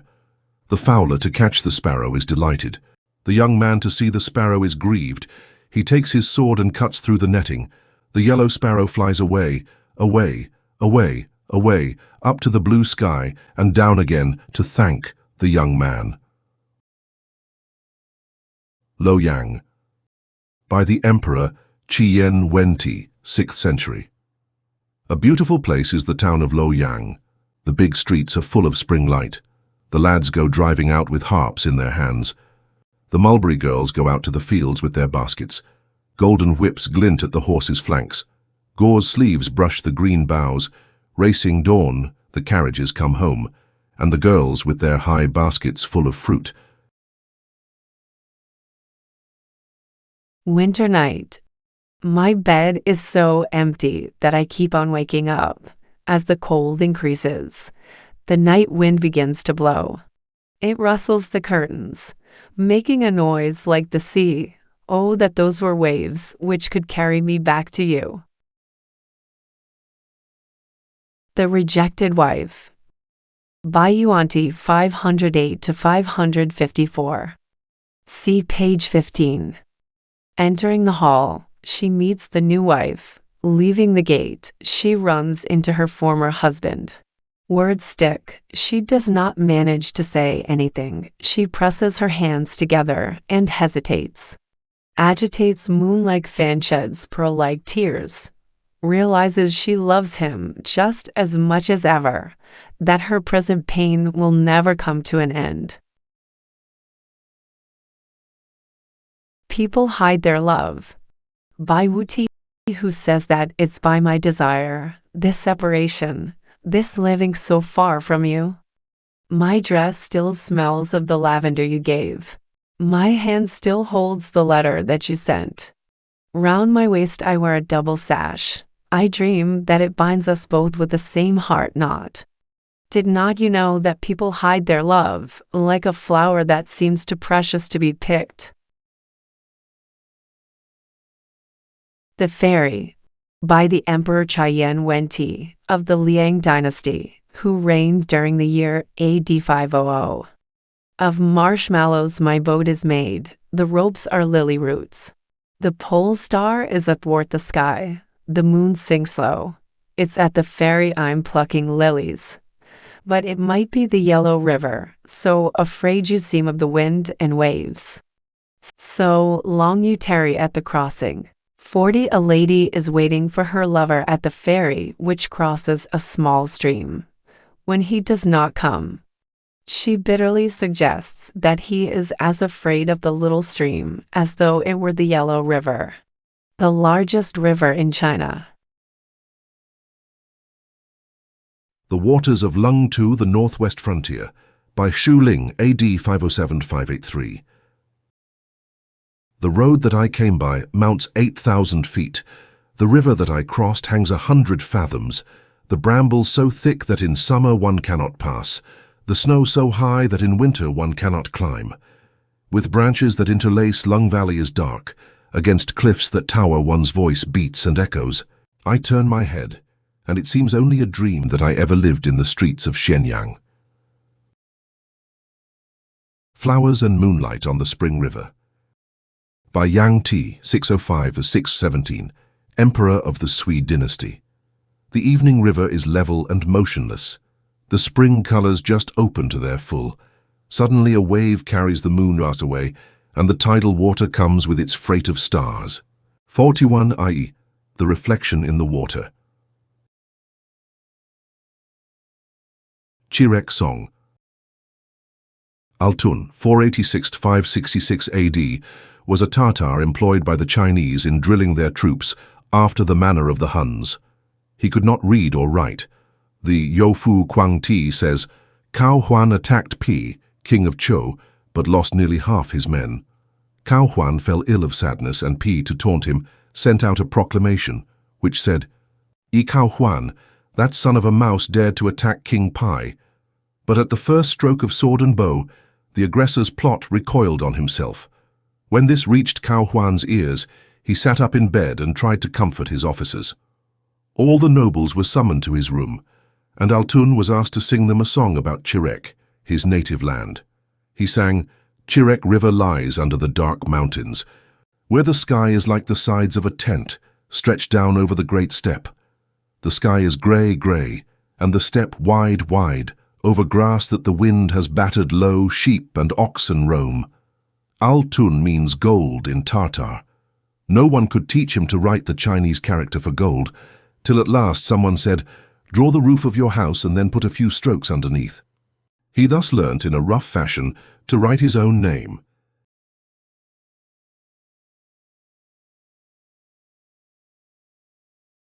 Businessmen, by Chen Zhuang, AD 656-698. Businessmen boast of their skill and cunning, But in philosophy they are like little children, bragging to each other of successful depredations. They neglect to consider the ultimate fate of the body. What should they know of the master of dark truth, who saw the wide world in a jade cup, by illumined conception got clear of heaven and earth, on the chariot of mutation entered the gate of immutability. Tell Me Now, by Wang Qi, circa AD 700. Tell me now, what should a man want but to sit alone, sipping his cup of wine? I should like to have visitors come and discuss philosophy, and not to have the tax collector coming to collect taxes. My 3 sons married into good families, and my 5 daughters wedded to steady husbands. Then I could jog through a happy 50 years, and at the end need no paradise. On Going to a Tavern, by Wang Qi. These days, continually fuddled with drink, I fail to satisfy the appetites of the soul. But seeing men all behaving like drunkards, how can I alone remain sober? Written during the war which preceded the Tang dynasty. Stonefish Lake, by Yuan Xie, flourished circa AD 740-770. Yuan Xie, a contemporary of Li Bai, has not hitherto been mentioned in any European book. His subjects were always original, but his poems are seldom worth quoting, is a Chinese opinion of him. I loved you dearly, Stonefish Lake, with your rock island shaped like a swimming fish. On the fish's back is the wine cup hollow, and round the fish, the flowing waters of the lake. The boys on the shore sent little wooden ships, each made to carry a single cup of wine. The island drinkers emptied the liquor boats and set their sails and sent them back for more. On the shores of the lake were jutting slabs of rock, and under the rocks there flowed an icy stream, heated with wine, to rinse our mouths and hands. In those cold waters was a joy beyond compare. Of gold and jewels I have not any need. For caps and coaches I do not care at all. But I wish I could sit on the rocky banks of the lake for ever and ever, staring at the stone fish. Civilization, by Yuan Xie. To the southeast, 3,000 leagues, the Yuan and Xiang form into a mighty lake. Above the lake are deep mountain valleys, and men dwelling whose hearts are without guile. Gay like children they swarm to the tops of the trees, and run to the water to catch bream and trout. Their pleasures are the same as those of beasts and birds. They put no restraint, either on body or mind. Far I have wandered throughout the 9 lands. Wherever I went, such manners had disappeared. I find myself standing and wondering, perplexed, whether saints and sages have really done us good. A protest in the 6th year of Qin Fu, AD 879, by Cao Sung, flourished circa AD 870-920. The hills and rivers of the lowland country. You have made your battleground. How do you suppose the people who live there will procure firewood and hay? Do not let me hear you talking together about titles and promotions. For a single general's reputation is made out of 10,000 corpses, the necessaries of life. On the Birth of His Son, by Su Tungpo, AD 1036-1101. Families, when a child is born, want it to be intelligent. I, through intelligence, having wrecked my whole life, only hope the baby will prove ignorant and stupid. Then he will crown a tranquil life by becoming a cabinet minister. The Peddler of Spells, by Lu Yu, AD 1125-1209, an old man selling charms in a cranny of the town wall. He writes out spells to bless the silkworms and spells to protect the corn. With the money he gets each day, he only buys wine, but he does not worry when his legs get wobbly, for he has a boy to lean on. Boating in Autumn, by Lu Yu. Away and away I sail in my light boat. My heart leaps with a great gust of joy. Through the leafless branches I see the temple in the wood. Over the dwindling stream the stone bridge towers. Down the grassy lanes sheep and oxen pass. In the misty village cranes and magpies cry. Back in my home I drink a cup of wine and need not fear the greed found of the evening wind. which eats men. The Herd Boy, by Lu Yu. In the southern village, the boy who minds the ox, with his naked feet, stands on the ox's back. Through the hole in his coat the river wind blows, through his broken hat the mountain rain pours. On the long dike he seemed to be far away. In the narrow lane suddenly we were face to face. The boy is home and the ox is back in its stall, and a dark smoke oozes through the thatched roof. How I sailed on the lake till I came to the eastern stream, by Lu Yu. Of spring water, 30 or 40 miles. In the evening sunlight, 3 or 4 houses. Youths and boys minding geese and ducks. Women and girls tending mulberries and hemp. The place? Remote, their coats and scarves old. The year? Fruitful, their talk and laughter gay. The old wanderer moors his flat boat and staggers up the bank to pluck wistaria flowers. A 17th century Chinese poem. Chen Tsulung was born in 1607. He became a soldier, and in 1637 defeated the rebel Shu Tu. After the suicide of the last Ming emperor, he offered his services to the Ming princes, who were still opposing the Manchus. In 1647, he headed a conspiracy to place the Ming Prince Lu on the throne. His plans were discovered, and he was arrested by Manchu troops. Escaping their vigilance for a moment, he leapt into a river and was drowned. The following song describes the flight of a husband and wife from a town menaced by the advancing Manchus. They find the whole countryside deserted. The Little Cart. The little cart jolting and banging through the yellow haze of dusk, the man pushing behind, the woman pulling in front. They have left the city and do not know where to go. Green, green, those elm tree leaves, they will cure my hunger. If only we could find some quiet place and sup on them together. The wind has flattened the yellow motherwort. Above it in the distance they see the walls of a house. There surely must be people living who'll give you something to eat. They tap at the door but no one comes. They look in but the kitchen is empty. They stand hesitating in the lonely road, and their tears fall like rain. Part 2. Bai Juyi, AD 772-846. Introduction. Bai Juyi was born at Taiyuan in Shanxi. Most of his childhood was spent at Yongyang in Honan. His father was a second-class assistant department magistrate. He tells us that his family was poor and often in difficulties. He seems to have settled permanently at Chang'an in 801. This town, lying near the northwest frontier, was the political capital of the empire. In its situation, it somewhat resembled Madrid. Luoyang, the eastern city, owing to its milder climate and more accessible position, became, like Seville in Spain, a kind of social capital. Soon afterwards he met Yuan Chen, then aged 22, who was destined to play so important a part in his life.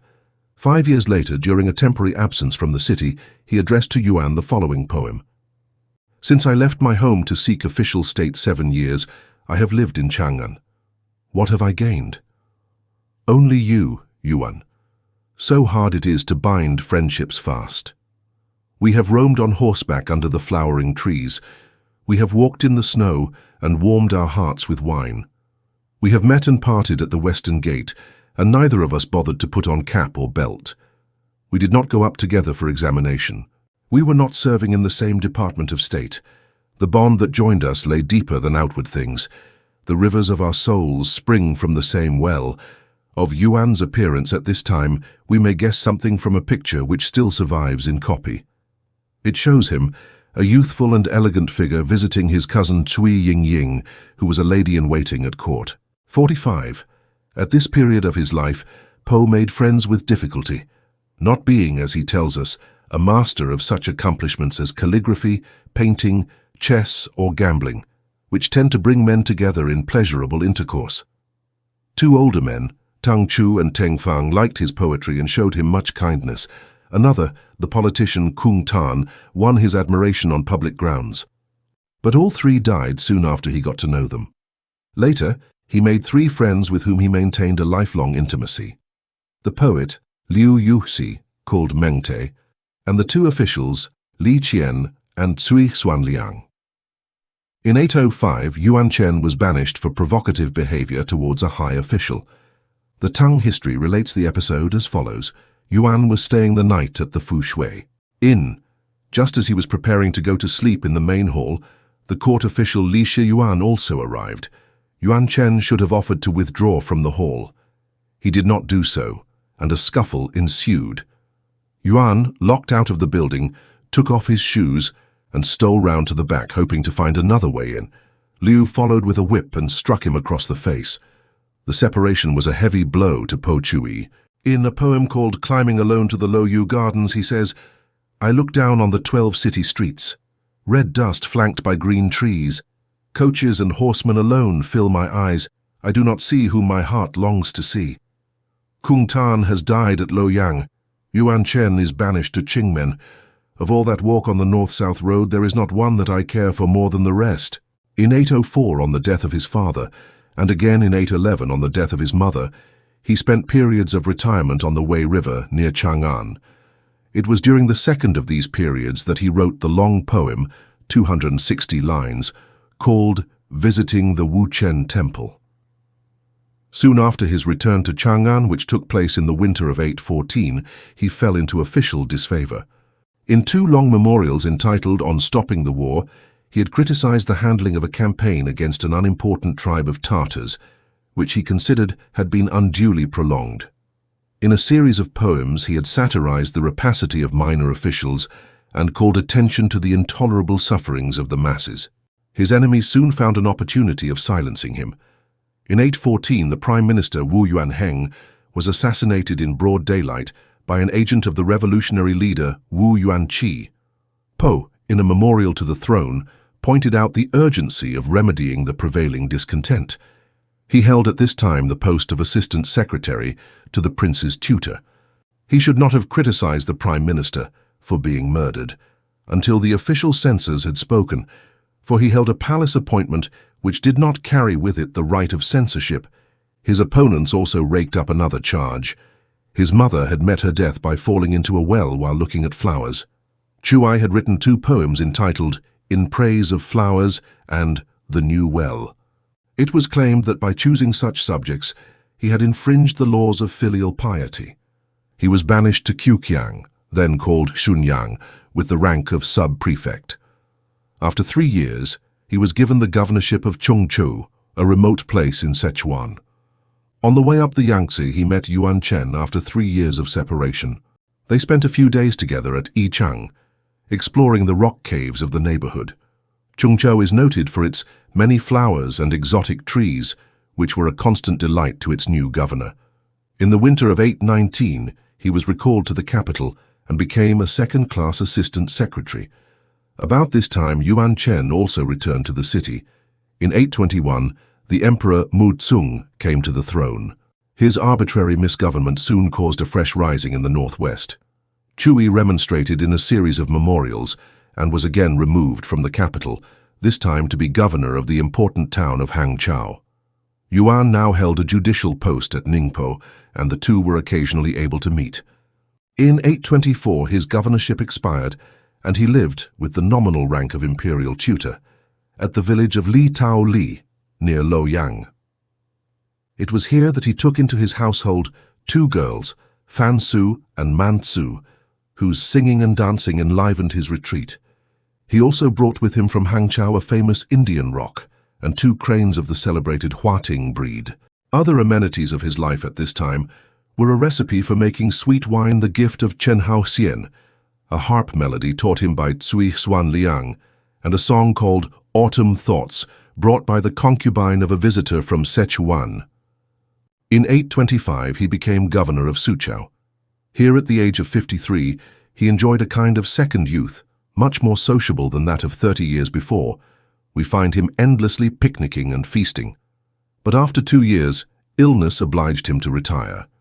He next held various posts at the capital, but again fell ill, and in 829 settled at Loyang as governor of the province of Honan. Here his first son, Cui, was born, but died in the following year. In 831, Yuan Chen also died. Henceforth, though for 13 years he continued to hold nominal posts, he lived a life of retirement. In 832, he repaired an unoccupied part of the Xiangshan monastery at Lungmen, a few miles south of Luoyang, and lived there, calling himself the Hermit of Xiangshan. Once he invited to dinner 8 other elderly and retired officials. The occasion was recorded in a picture entitled The 9 Old Men at Xiangshan. There is no evidence that his association with them was otherwise than transient, though legend, see Mémoires concernant les Chinois and Gilles, Biographical Dictionary, has invested the incident with an undue importance. He amused himself at this time by writing a description of his daily life, which would be more interesting if it were not so closely modeled on a famous memoir by Tao Chien. In the winter of 839, he was attacked by paralysis and lost the use of his left leg. After many months in bed, he was again able to visit his garden, carried by Juman, a favorite monk. In 842, Liu Yuxi, the last survivor of the 4 friends and a constant visitor at the monastery, went to wander with Yuan Chen in Hades. The monk Juman also died. The remaining years of Poe's life were spent in collecting and arranging his complete works. Copies were presented to the principal monasteries, the public libraries of the period, in the towns with which he had been connected. He died in 846, leaving instructions that his funeral should be without pomp, and that he should be buried not in the family tomb at Xiaquei, but by Juman's side in the Xiangshan monastery. He desired that a posthumous title should not be awarded. The most striking characteristic of Bai Juyi's poetry is its verbal simplicity. There is a story that he was in the habit of reading his poems to an old peasant woman and altering any expression which she could not understand. The poems of his contemporaries were mere elegant diversions which enabled the scholar to display his erudition or the literary juggler his dexterity. Poe expounded his theory of poetry in a letter to Yuan Chen. Like Confucius, he regarded art solely as a method of conveying instruction. He is not the only great artist who has advanced this untenable theory. He accordingly valued his didactic poems far above his other work, but it is obvious that much of his best poetry conveys no moral whatever. He admits, indeed, that among his miscellaneous stanzas, many were inspired by some momentary sensation or passing event. A single laugh or a single sigh were rapidly translated into verse. The didactic poems, or satires, belong to the period before his first banishment. When the tyrants and favorites heard my songs of Qin, they looked at one another and changed countenance, he boasts. Satire in the European sense implies wit, but Poe's satires are as lacking in true wit as they are unquestionably full of true poetry. We must regard them simply as moral tales in verse. In the conventional lyric poetry of his predecessors, he finds little to admire. Among the earlier poems of the Tang dynasty, he selects for praise the series by Chen Zuang, which includes businessmen. In Li Po and Tufu, he finds a deficiency of feng and ya. The two terms are borrowed from the preface to the odes. Feng means criticism of one's rulers, ya, moral guidance to the masses. The skill, he says in the same letter, which Tufu shows in threading onto his lushi, a ramification of allusions ancient and modern, could not be surpassed. In this, he is even superior to Li Po. But if we take the press gang and verses like that stanza, at the palace doors the smell of meat and wine, on the road the bones of one who was frozen to death, what a small part of his whole work it represents. Content, in short, he valued far above form, and it was part of his theory, though certainly not of his practice, that this content ought to be definitely moral. He aimed at raising poetry from the triviality into which it had sunk and restoring it to its proper intellectual level. It is an irony that he should be chiefly known to posterity in China, Japan, and the West as the author of The Everlasting Wrong. He set little store by the poem himself, and though a certain political moral might be read into it, its appeal is clearly romantic. His other poem of sentiment, The Lute Girl, accords even less with his stated principles.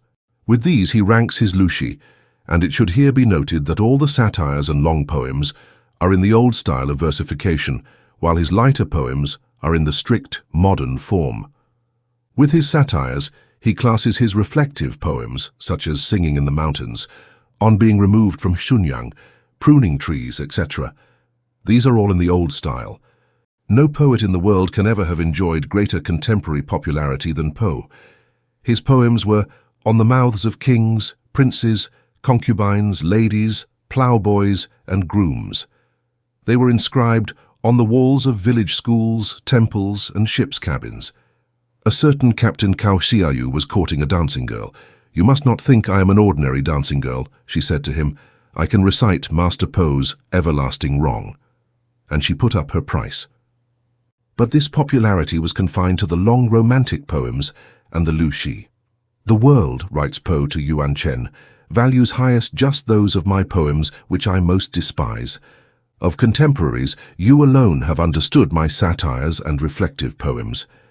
100, 1,000 years hence perhaps someone will come who will understand them as you have done." The popularity of his lighter poems lasted till the Ming Dynasty, when a wave of pedantry swept over China. At that period his poetry was considered vulgar because it was not erudite, and prosaic because it was not rhetorical. Although they valued form far above content, not even the Ming critics can accuse him of slovenly writing. His versification is admitted by them to be correct. Caring indeed more for matter than for manner, he used with facility and precision the technical instruments which were at his disposal. Many of the later anthologies omit his name altogether, but he has always had isolated admirers. Yuan Mei imitates him constantly, and Chao Wai, died 1814, writes, "Those who accuse him of being vulgar and prosaic know nothing of poetry." Even during his lifetime his reputation had reached Japan, and great writers like Mishizan were not ashamed to borrow from him. He is still held in high repute there, is the subject of a no play, and has even become a kind of Shinto deity. It is significant that the only copy of his works in the British Museum is a 17th century Japanese edition.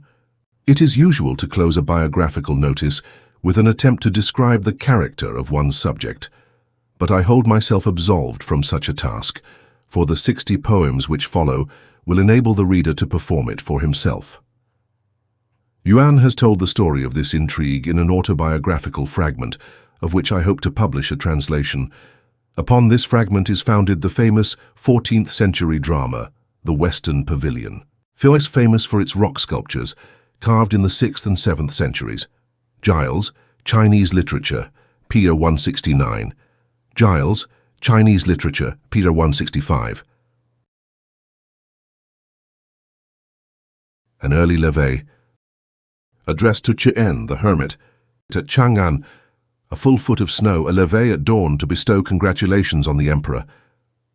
Just as I was nearing the gate of the Silver Terrace, after I had left the suburb of Xinchang.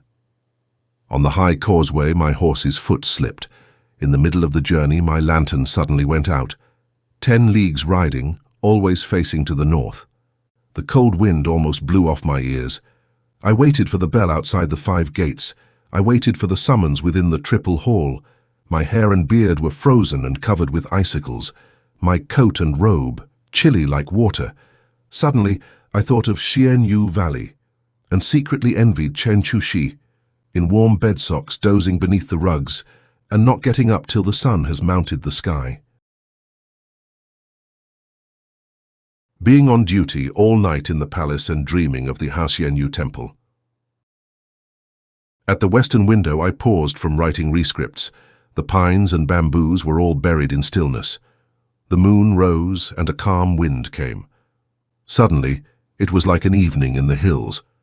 And so as I dozed I dreamed of the southwest and thought I was staying at the Xianyu temple.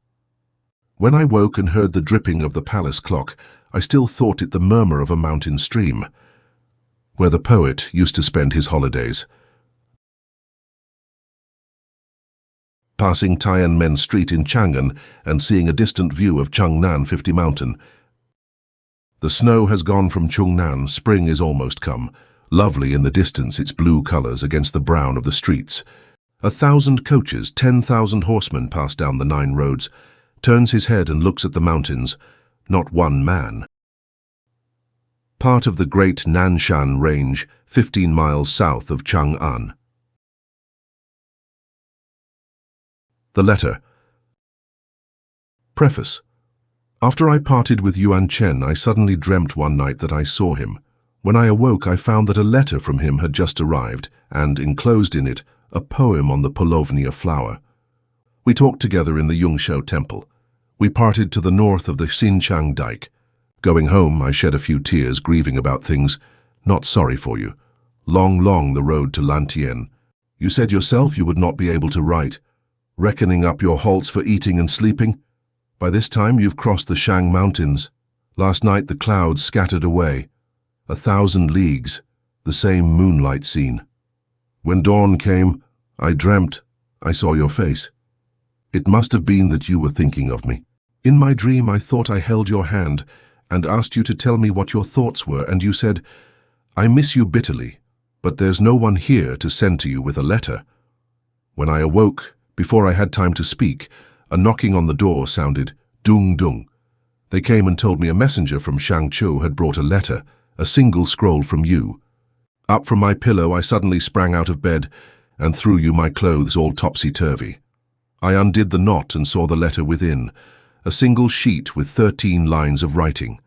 At the top, it told the sorrows of an exile's heart. At the bottom it described the pains of separation. The sorrows and pains took up so much space, there was no room left to talk about the weather. But you said that when you wrote you were staying for the night to the east of Shangqiu, sitting alone, lighted by a solitary candle lodging in the mountain hostel of Yangcheng.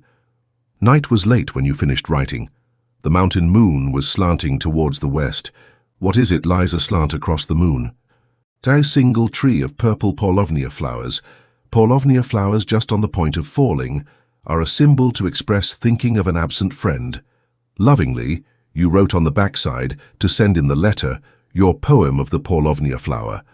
The poem of the Polovnia flower has 8 rhymes, yet these 8 couplets have cast a spell on my heart.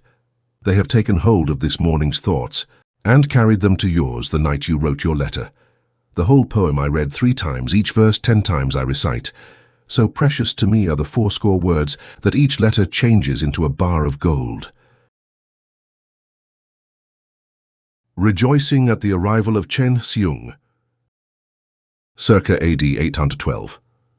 When the yellow bird's note was almost stopped, and half formed the green plum's fruit, sitting and grieving that spring things were over, I rose and entered the eastern garden's gate.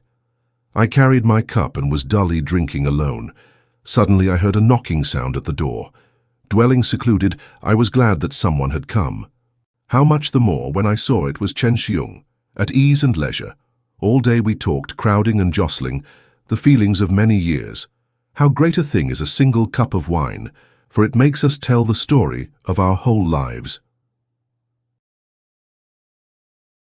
Golden Bells.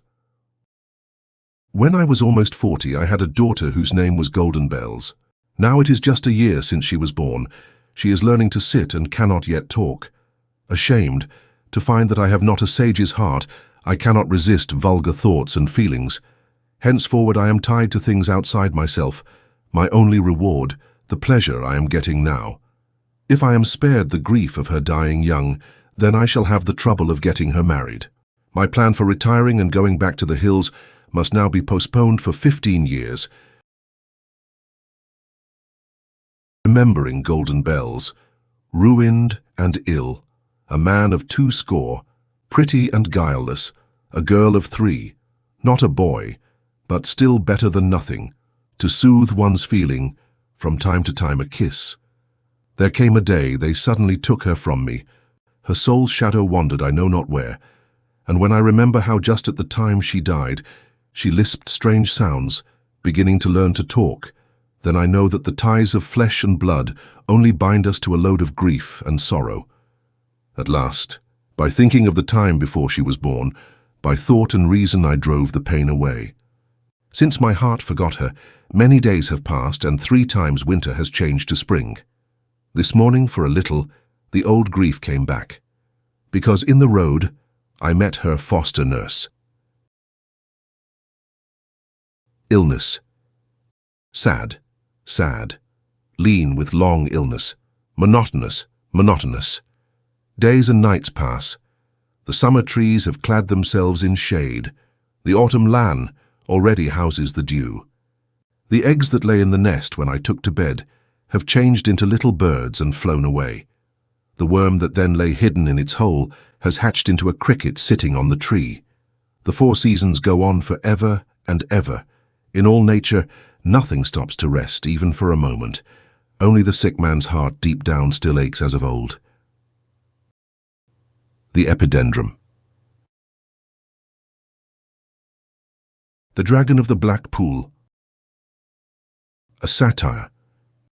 Deep the waters of the Black Pool coloured like ink. They say a holy dragon lives there, whom men have never seen. Beside the pool, they have built a shrine. The authorities have established a ritual. A dragon by itself remains a dragon, but men can make it a god. Prosperity and disaster, rain and drought, plagues and pestilences. By the village, people were all regarded as the sacred dragon's doing. They all made offerings of sucking pig and poured libations of wine. The morning prayers and evening gifts depended on a medium's advice.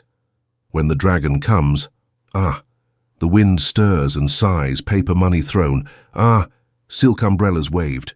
When the dragon goes, the wind also, still, incense fire dies, the cups and vessels are cold. Meats lie stacked on the rocks of the pool's shore. Wine flows on the grass in front of the shrine. I do not know of all those offerings how much the dragon eats, but the mice of the woods and the foxes of the hills are continually drunk and sated. Why are the foxes so lucky? What have the sucking pigs done that year by year they should be killed merely to glut the foxes? That the foxes are robbing the sacred dragon and eating his sucking pig beneath the ninefold depths of his pool, does he know or not? Parody of a famous Han Dynasty hymn. The Grain Tribute. Written circa 812, showing one of the poet's periods of retirement. When the officials come to receive his grain tribute, he remembers that he is only giving back what he had taken during his years of office. Salaries were paid partly in kind. There came an officer knocking by night at my door, in a loud voice demanding grain tribute. My house servants dared not wait till the morning, but brought candles and set them on the barn floor, passed through the sieve, clean-washed as pearls, a whole cartload, 30 bushels of grain. But still they cry that it is not paid in full. With whips and curses they goad my servants and boys. Once in error I entered public life, I am inwardly ashamed that my talents were not sufficient. In succession, I occupied 4 official posts, for doing nothing 10 years' salary. Often have I heard that saying of ancient men, that good and ill follow in an endless chain. And today it ought to set my heart at rest, to return to others the corn in my great barn. The people of Taochou. In the land of Taochou, many of the people are dwarfs. The tallest of them never grow to more than 3 feet. They were sold in the market as dwarf slaves and yearly sent to court, described as an offering of natural products from the land of Taochou. A strange offering of natural products. I never heard of one yet, that parted men from those they loved, never to meet again. Old men, weeping for their grandsons, mothers for their children. One day, Yang Cheng came to govern the land. He refused to send up dwarf slaves in spite of incessant mandates. He replied to the emperor, "Your servant finds in the 6 canonical books, in offering products, one must offer what is there and not what isn't there. On the waters and lands of Taochou, among all the things that live I only find dwarfish people, no dwarfish slaves." The emperor's heart was deeply moved, and he sealed and sent a scroll. The yearly tribute of dwarfish slaves is henceforth annulled. The people of Taochou, old ones and young ones, how great their joy! Father with son and brother with brother henceforward kept together. From that day forevermore they lived as free men. The people of Taochou still enjoy this gift. And even now when they speak of the governor, tears start to their eyes, unless their children and their children's children should forget the governor's name. When boys are born, the syllable yang is often used in their forename. The old harp. Of cord and cassia wood is the harp compounded. Within it lie ancient melodies. ancient melodies, weak and savourless, not appealing to present men's taste. Light and colour are faded from the jade stops. Dust has covered the rose-red strings. Decay and ruin came to it long ago, but the sound that is left is still cold and clear. I do not refuse to play it if you want me to, but even if I play, people will not listen. How did it come to be neglected so because of the Chiang flute and the Qin flageolet? To barbarous modern instruments. The Harper of Chao. The singers have hushed their notes of clear song. The red sleeves of the dancers are motionless, hugging his lute. The old harper of Chao rocks and sways as he touches the 5 chords. The loud notes swell and scatter abroad. Sa, sa, like wind blowing the rain. The soft notes dying almost to nothing. Chi, chi, like the voice of ghosts talking. Now as glad as the magpie's lucky song, again bitter as the gibbon's ominous cry. His 10 fingers have no fixed note, up and down, kung, chi, and yu. And those who sit and listen to the tune he plays of soul and body lose the mastery. And those who pass that way as he plays the tune suddenly stop and cannot raise their feet. Alas, alas, that the ears of common men should love the modern and not love the old. Thus it is that the harp in the green window day by day is covered deeper with dust. Tonic, dominant and superdominant of the ancient 5-note scale. The Flower Market. In the royal city, spring is almost over. Tinkle, tinkle, the coaches and horsemen pass. We tell each other, this is the peony season, and follow with the crowd that goes to the flower market. Cheap and dear, no uniform price. The cost of the plant depends on the number of blossoms. For the fine flower, 100 pieces of damask. For the cheap flower, 5 bits of silk. Above is spread an awning to protect them. Around is woven a wattle fence to screen them. If you sprinkle water and cover the roots with mud, when they are transplanted they will not lose their beauty. Each household thoughtlessly follows the custom, man by man, no one realizing. There happened to be an old farm labourer who came by chance that way. He bowed his head and sighed a deep sigh, but this sigh nobody understood. He was thinking, a cluster of deep red flowers would pay the taxes of 10 poor houses. The Prisoner. Written in AD 809. Tartars led in chains, Tartars led in chains. Their ears pierced, their faces bruised, they are driven into the land of Qin. The Son of Heaven took pity on them and would not have them slain. He sent them away to the southeast, to the lands of Wu and Yue. A petty officer in a yellow coat took down their names and surnames. They were led from the city of Chang'an under escort of an armed guard. Their bodies were covered with the wounds of arrows. Their bones stood out from their cheeks. They had grown so weak they could only march a single stage a day. In the morning they must satisfy hunger and thirst with neither plate nor cup. At night they must lie in their dirt and rags on beds that stank with filth. Suddenly they came to the Yangtze River and remembered the waters of Chiao. With lowered hands and levelled voices they sobbed a muffled song. Then one Tartar lifted up his voice and spoke to the other Tartars. Your sorrows are none at all compared with my sorrows. Those that were with him in the same band asked to hear his tale. As he tried to speak, the words were choked by anger. He told them, I was born and bred in the town of Liangyuan. In the frontier wars of Tali, I fell into the Tartars' hands. Since the days the Tartars took me alive, 40 years have passed. They put me into a coat of skins tied with a belt of rope. Only on the 1st of the first month might I wear my Chinese dress. As I put on my coat and arranged my cap, how fast the tears flowed. I made in my heart a secret vow I would find a way home. I hid my plan from my Tartar wife and the children she had borne me in the land. I thought to myself, it is well for me that my limbs are still strong. And yet, being old, in my heart, I feared I should never live to return. The Tartar chieftains shoot so well that the birds are afraid to fly. From the risk of their arrows I escaped alive and fled swiftly home. Hiding all day and walking all night, I crossed the great desert, where clouds are dark and the moon black, and the sands eddy in the wind. Frightened, I sheltered at the green grave, where the frozen grasses are few. Stealthily I crossed the yellow river at night on the thin ice. Suddenly I heard Han's drums and the sound of soldiers coming. I went to meet them at the roadside, bowing to them as they came. But the moving horsemen did not hear that I spoke the Han tongue. Their captain took me for a Tartar born and had me bound in chains.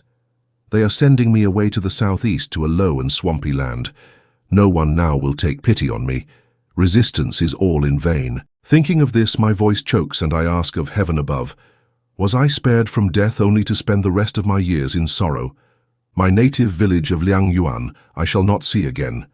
My wife and children in the Tartars' land I have fruitlessly deserted. When I fell among Tartars and was taken prisoner, I pined for the land of Han.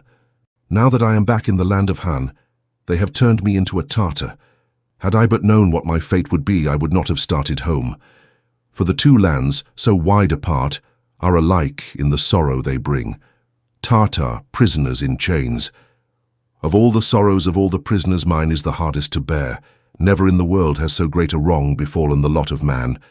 A Han heart and a Han tongue set in the body of a Turk, fit in Turkestan, 56 north of Chang'an, 57 the period Tali, AD 766-780, 58 the Gobi Desert, 59 the grave of Chao Chun, a Chinese girl who in 33 BC was bestowed upon the Khan of the Xiongnu as a mark of imperial regard. Giles. Hers was the only grave in this desolate district on which grass would grow. 60 i.e. Chinese. The Chancellor's Gravel Drive. A satire on the maltreatment of subordinates. A government bull yoked to a government cart, moored by the bank of Chan River, a barge loaded with gravel, a single load of gravel, how many pounds it weighs. Carrying at dawn, carrying at dusk, what is it all for? They are carrying it towards the 5 gates, to the west of the main road. Under the shadow of green laurels they are making a gravel drive. For yesterday arose, newly appointed, the Assistant Chancellor of the realm, and was terribly afraid that the wet and mud would dirty his horse's hoofs. The Chancellor's horse's hoofs stepped on the gravel and remained perfectly clean, but the bull employed in dragging the cart was almost sweating blood. The Assistant Chancellor's business is to save men, govern the country, and harmonize yin and yang. Whether the bull's neck is sore need not trouble him at all. Sixth, the negative and positive principles in nature. The Man Who Dreamed of Fairies. This poem is an attack on the Emperor Xianzong, AD 806-820, who was devoted to magic. A Taoist wizard told him that herbs of longevity grew near the city of Taichu.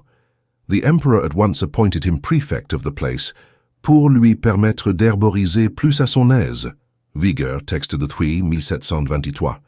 When the censor protested, the emperor replied, "The ruin of a single district would be a small price to pay if it could procure longevity for the Lord of Men." There was once a man who dreamt he went to heaven. His dream body soared aloft through space. He rode on the back of a white-plumed crane and was led on his flight by 2 crimson banners, whirring of wings and flapping of coat-tails, jade bells, suddenly all a tinkle. Halfway to heaven he looked down beneath him, down on the dark turmoil of the world. Gradually he lost the place of his native town. Mountains and water, nothing else distinct. The Eastern Ocean, a single strip of white. The hills of China, 5 specks of green. Gliding past him, a host of fairies swept in long procession to the palace of the Jade City. How should he guess that the children of Tzu-men bow to the throne like courtiers of earthly kings? They take him to the presence of the mighty Jade Emperor. He bows his head and proffers loyal homage. The Emperor says, "We see you have fairy talents. Be of good heart, and do not slight yourself. We shall send to fetch you in 15 years and give you a place in the courtyard of immortality." Twice bowing, he acknowledged the gracious words, then woke from sleep full of wonder and joy. He hid his secret and dared not tell it abroad, but vowed a vow he would live in a cave of rock. From love and affection he severed kith and kin. From his eating and drinking he omitted savory and spice. His morning meal was a dish of coral dust. At night he sipped an essence of dewy mists. In the empty mountains he lived for 30 years, daily watching for the heavenly coach to come. The time of appointment was already long past, but of wings and coach bells still no sound. His teeth and hair daily withered and decayed. His ears and eyes gradually lost their keenness. One morning he suffered the common change, and his body was one with the dust and dirt of the hill. Gods and fairies, if indeed such things there be, their ways are beyond the striving of mortal men. If you have not on your skull the golden bump's protrusion, if your name is absent from the rolls of the red terrace, in vain you learn the method of avoiding food. For naught you study the book of alchemic lore. Though you sweat and toil, what shall your trouble bring? You will only shorten the 50 years of your span. Sad, alas, the man who dreamt of fairies, for a single dream spoiled his whole life. 60 i.e. the immortals. Magic. Boundless the great sea, straight down, no bottom, sideways, no border. Of cloudy waves and misty billows down in the uttermost depths men have fabled, in the midst there stand 3 sacred hills. On the hills, thick growing, herbs that banish death. Wings grow on those who eat them, and they turn into heavenly Sien. The Lord of Chins and Wu of Hans believed in these stories, and magic workers year by year were sent to gather the herbs. The blessed islands now and of old, what but an empty tale? The misty waters spread before them, and they knew not where to seek. Boundless the great sea, dauntless the mighty wind. Their eyes search but cannot see the shores of the blessed islands. They cannot find the blessed isles, and yet they dare not return. Youths and maidens that began the quest grew grey on board the boat. They found that the writings of Shusa were all boasts and lies. To the lofty principle and great unity in vain they raised their prayers. Do you not see the graves on the top of Black Horse Hill and the tombs at Moling? What is left but the sighing wind blowing in the tangled grasses? Yes, and what is more, the dark and primal master of sages in his 5,000 words. Never spoke of herbs, never spoke of Xian, nor spoke of soaring in broad daylight up to the blue heaven.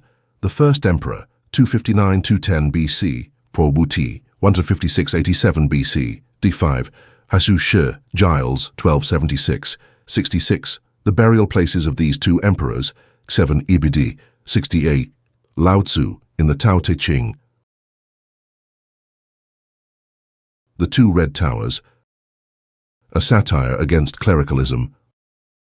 The 2 red towers, north and south, rise facing each other. I beg to ask, to whom do they belong? To the 2 princes of the period Cheng Yuan. The 2 princes blew on their flutes and drew down fairies from the sky, who carried them off through the 5 clouds, soaring away to heaven. Their halls and houses that they could not take with them were turned into temples planted in the dust of the world. In the tiring rooms and dancers' towers, all is silent and still, only the willows like dancers' arms and the pond like a mirror. When the flowers are falling at yellow twilight, when things are sad and hushed, one does not hear songs and flutes but only chimes and bells. The imperial patent on the temple doors is written in letters of gold. For nuns' quarters and monks' cells, ample space is allowed. For green moss and bright moonlight, plenty of room provided. In a hovel opposite is a sick man who has hardly room to lie down. I remember once when at Pingyang they were building a great man's house, how it swallowed up the housing space of thousands of ordinary men. The immortals are leaving us 2 by 2, and their houses are turned into temples. I begin to fear that the whole world will become a vast convent. And 785-805. 7th Xianzung's brothers. The Charcoal Seller, a satire against commandature. An old charcoal seller cutting wood and burning charcoal in the forests of the southern mountain. His face, stained with dust and ashes, has turned to the color of smoke. The hair on his temples is streaked with gray. His 10 fingers are black. The money he gets by selling charcoal, how far does it go? It is just enough to clothe his limbs and put food in his mouth. Although, alas, the coat on his back is a coat without lining, he hopes for the coming of cold weather to send up the price of coal. Last night, outside the city, a whole foot of snow. At dawn he drives the charcoal wagon along the frozen ruts. Oxen weary, man hungry, the sun already high. Outside the gate, to the south of the market, at last they stop in the mud. Suddenly a pair of prancing horsemen. Who can it be coming? A public official in a yellow coat and a boy in a white shirt. In their hands they hold a written warrant. On their tongues, the words of an order. They turn back the wagon and curse the oxen, leading them off to the north. A whole wagon of charcoal, more than 1,000 pieces. If officials choose to take it away, the woodman may not complain. Half a piece of red silk and a single yard of damask, the courtiers have tied to the oxen's collar as the price of a wagon of coal. The politician. I was going to the city to sell the herbs I had plucked. On the way I rested by some trees at the Blue Gate.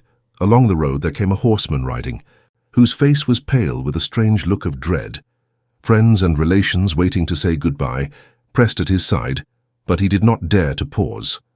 I, in wonder, asked the people about me who he was and what had happened to him. They told me this was a privy councillor whose grave duties were like the pivot of state. His food allowance was 10,000 cash. 3 times a day the emperor came to his house. Yesterday he was called to a meeting of heroes. Today he is banished to the country of Yaichu. So always the counsellors of kings, favour and ruin changed between dawn and dusk. Green, green, the grass of the eastern suburb, and amid the grass, a road that leads to the hills. Resting in peace among the white clouds, at last he has made a coup that cannot fail. The Old Man with the Broken Arm. A satire on militarism. At Xinfeng an old man, 88, the hair on his head and the hair of his eyebrows, white as the new snow. Leaning on the shoulders of his great-grandchildren, he walks in front of the inn. With his left arm, he leans on their shoulders. His right arm is broken. I asked the old man how many years had passed since he broke his arm. I also asked the cause of the injury, how and why it happened. The old man said he was born and reared in the district of Xinfeng. At the time of his birth, a wise reign, no wars or discords. Often I listened in the pear-tree garden to the sound of flute and song. Naught I knew of banner and lance, nothing of arrow or bow. Then came the wars of Tianpao and the great levy of men. Of 3 men in each house, 1 man was taken. And those to whom the lot fell, where were they taken to? 5 months' journey, 1,000 miles, away to Yunnan. We heard it said that in Yunnan there flows the Lu River. As the flowers fall from the pepper trees, poisonous vapors rise. When the great army waded across, the waters seethed like a cauldron. When barely 10 had entered the water, 2 or 3 were dead. To the north of my village, to the south of my village, the sound of weeping and wailing. Children parting from fathers and mothers, husbands parting from wives. Everyone says that in expeditions against the Min tribes of 1,000,000 men who are sent out, not one returns. I, that am old, was then 24. My name and forename were written down in the rolls of the Board of War.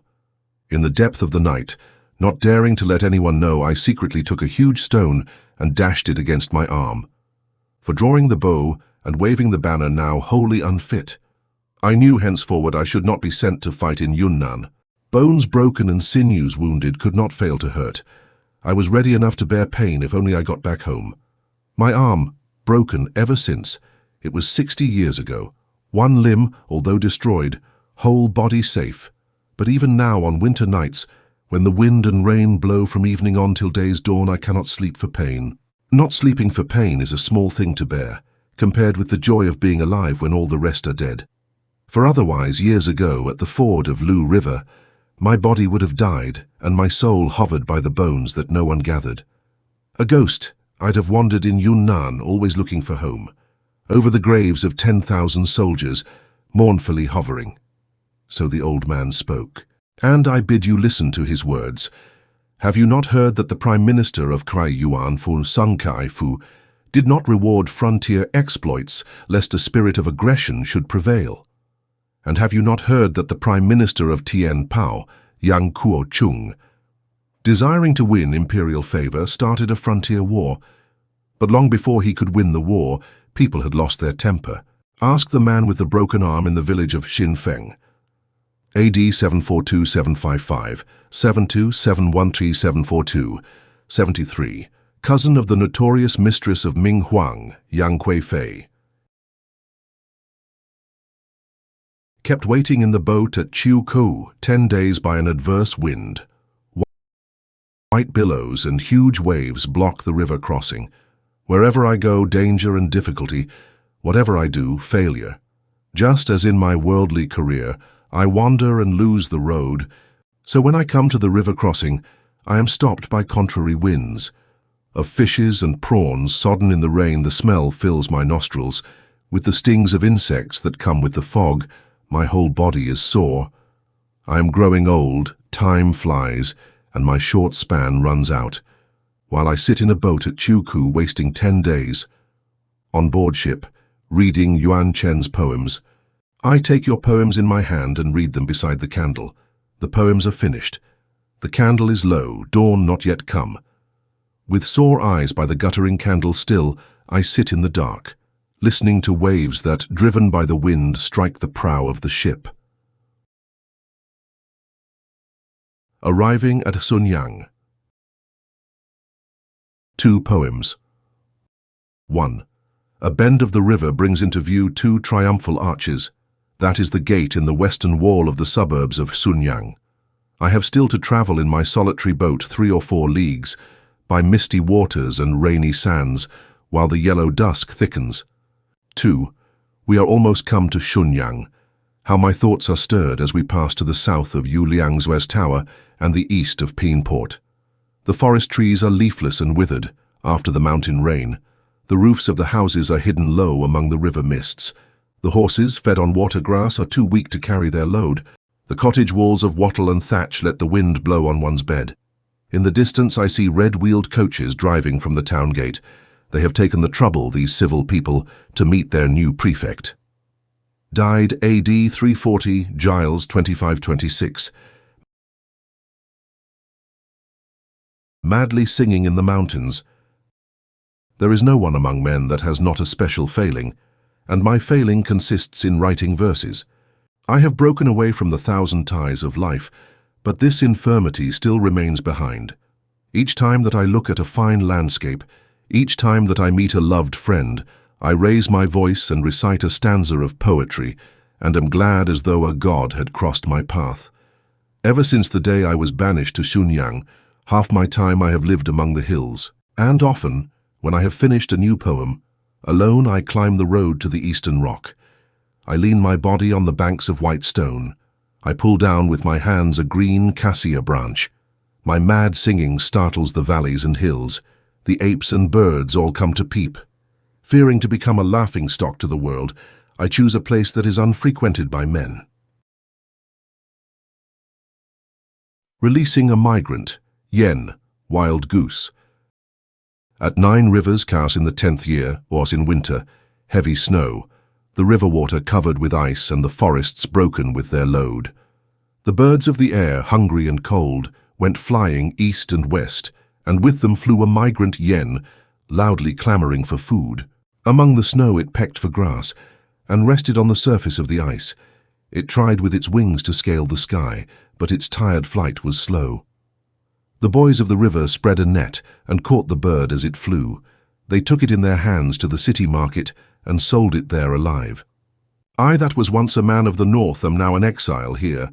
Bird and man in their different kind are each strangers in the south, and because the sight of an exiled bird wounded an exile's heart, I paid your ransom and set you free, and you flew away to the clouds. Yen yen flying to the clouds, tell me, whither shall you go? Of all things I bid you, do not fly to the land of the northwest. In Huaishi there are rebel bands, 78, that have not been subdued, and 1,000 armored men have long been camped in war. The official army and the rebel army have grown old in their opposite trenches. The soldiers' rations have grown so small they'll be glad of even you. The brave boys in their hungry plight will shoot you and eat your flesh. They will pluck from your body those long feathers and make them into arrow wings. Qiuqiang, the poet's place of exile. Vens A.D. 815, his first winter at Qiuqiang. 77, by the weight of snow. 778, the revolt of Wu Yuan Qi. to a portrait painter who desired him to sit.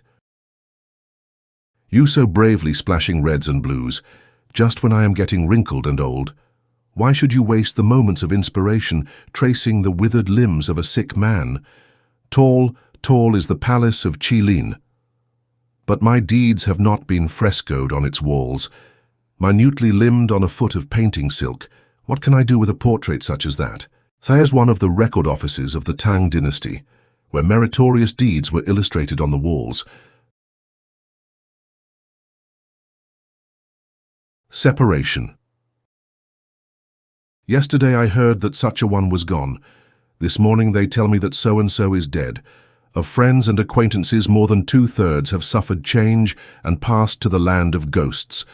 Those that are gone I shall not see again.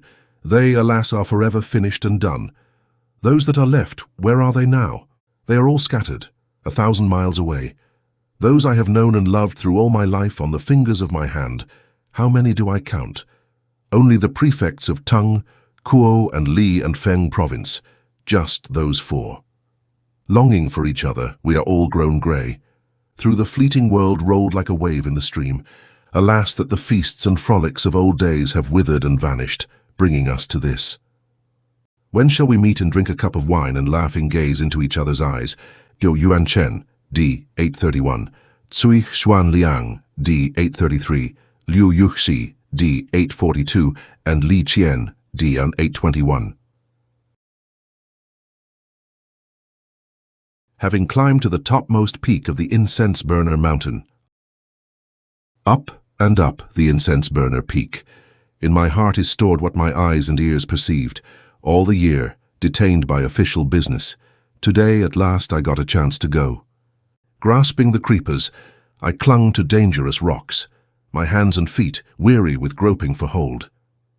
There came with me 3 or 4 friends, but 2 friends dared not go further. At last we reached the topmost crest of the peak. My eyes were blinded, my soul rocked and reeled. The chasm beneath me, 10,000 feet. The ground I stood on, only a foot wide. If you have not exhausted the scope of seeing and hearing, how can you realize the wideness of the world? The waters of the river looked narrow as a ribbon, Pencastle smaller than a man's fist. How it clings, the dust of the world's halter. It chokes my limbs, I cannot shake it away. Thinking of retirement, I heaved an envious sigh. Then, with lowered head, came back to the ant's nest. 81, i.e., retirement from office. Eating bamboo shoots. My new province is a land of bamboo groves. Their shoots in spring fill the valleys and hills. The mountain woodman cuts an armful of them and brings them down to sell at the early market. Things are cheap in proportion as they are common. For 2 farthings I buy a whole bundle. I put the shoots in a great earthen pot and heat them up along with boiling rice. The purple nodules broken, like an old brocade, the white skin opened, like new pearls. Now every day I eat them recklessly. For a long time I have not touched meat. All the time I was living at Luoyang, they could not give me enough to suit my taste. Now I can have as many shoots as I please, for each breath of the south wind makes a new bamboo. The red cockatoo. Sent as a present from Annam a red cockatoo, coloured like the peach tree blossom, speaking with the speech of men. And they did to it what is always done to the learned and eloquent. They took a cage with stout bars and shut it up inside. After lunch. After lunch, 1 short nap. On waking up, 2 cups of tea. Raising my head, I see the sun's light once again slanting to the southwest. Those who are happy regret the shortness of the day. Those who are sad tire of the year's sloth. But those whose hearts are devoid of joy or sadness just go on living, regardless of short or long.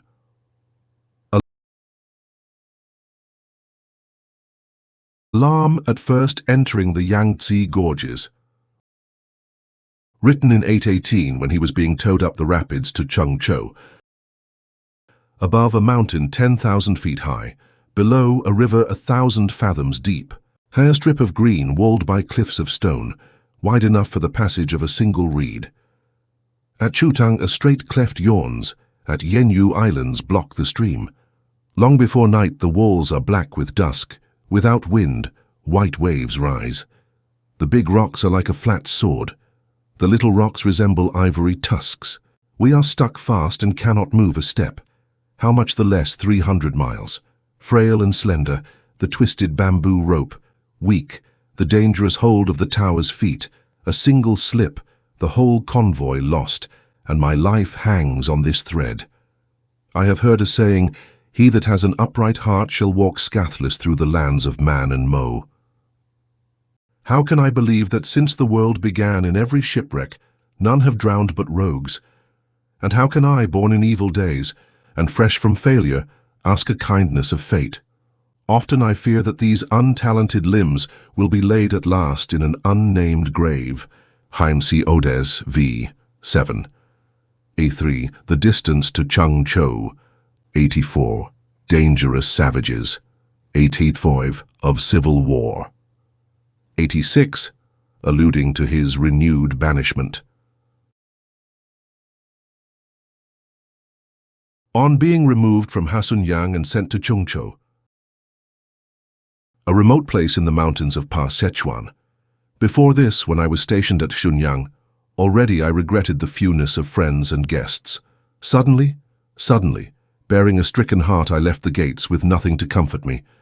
Henceforward, relegated to deep seclusion in a bottomless gorge, flanked by precipitous mountains, 5 months on end, the passage of boats is stopped by the piled billows that toss and leap like colts. The inhabitants of Pa resemble wild apes, fierce and lusty. They fill the mountains and prairies.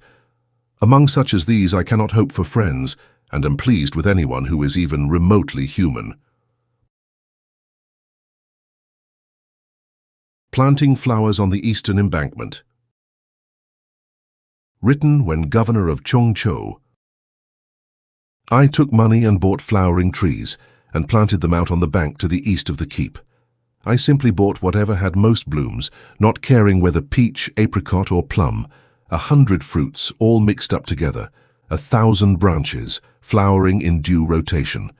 Each has its season coming early or late, but to all alike the fertile soil is kind. The red flowers hang like a heavy mist. The white flowers gleam like a fall of snow. The wandering bees cannot bear to leave them. The sweet birds also come there to roost. In front there flows an ever-running stream.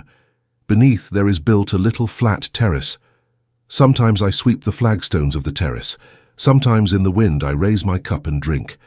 The flower branches screen my head from the sun. The flower buds fall down into my lap.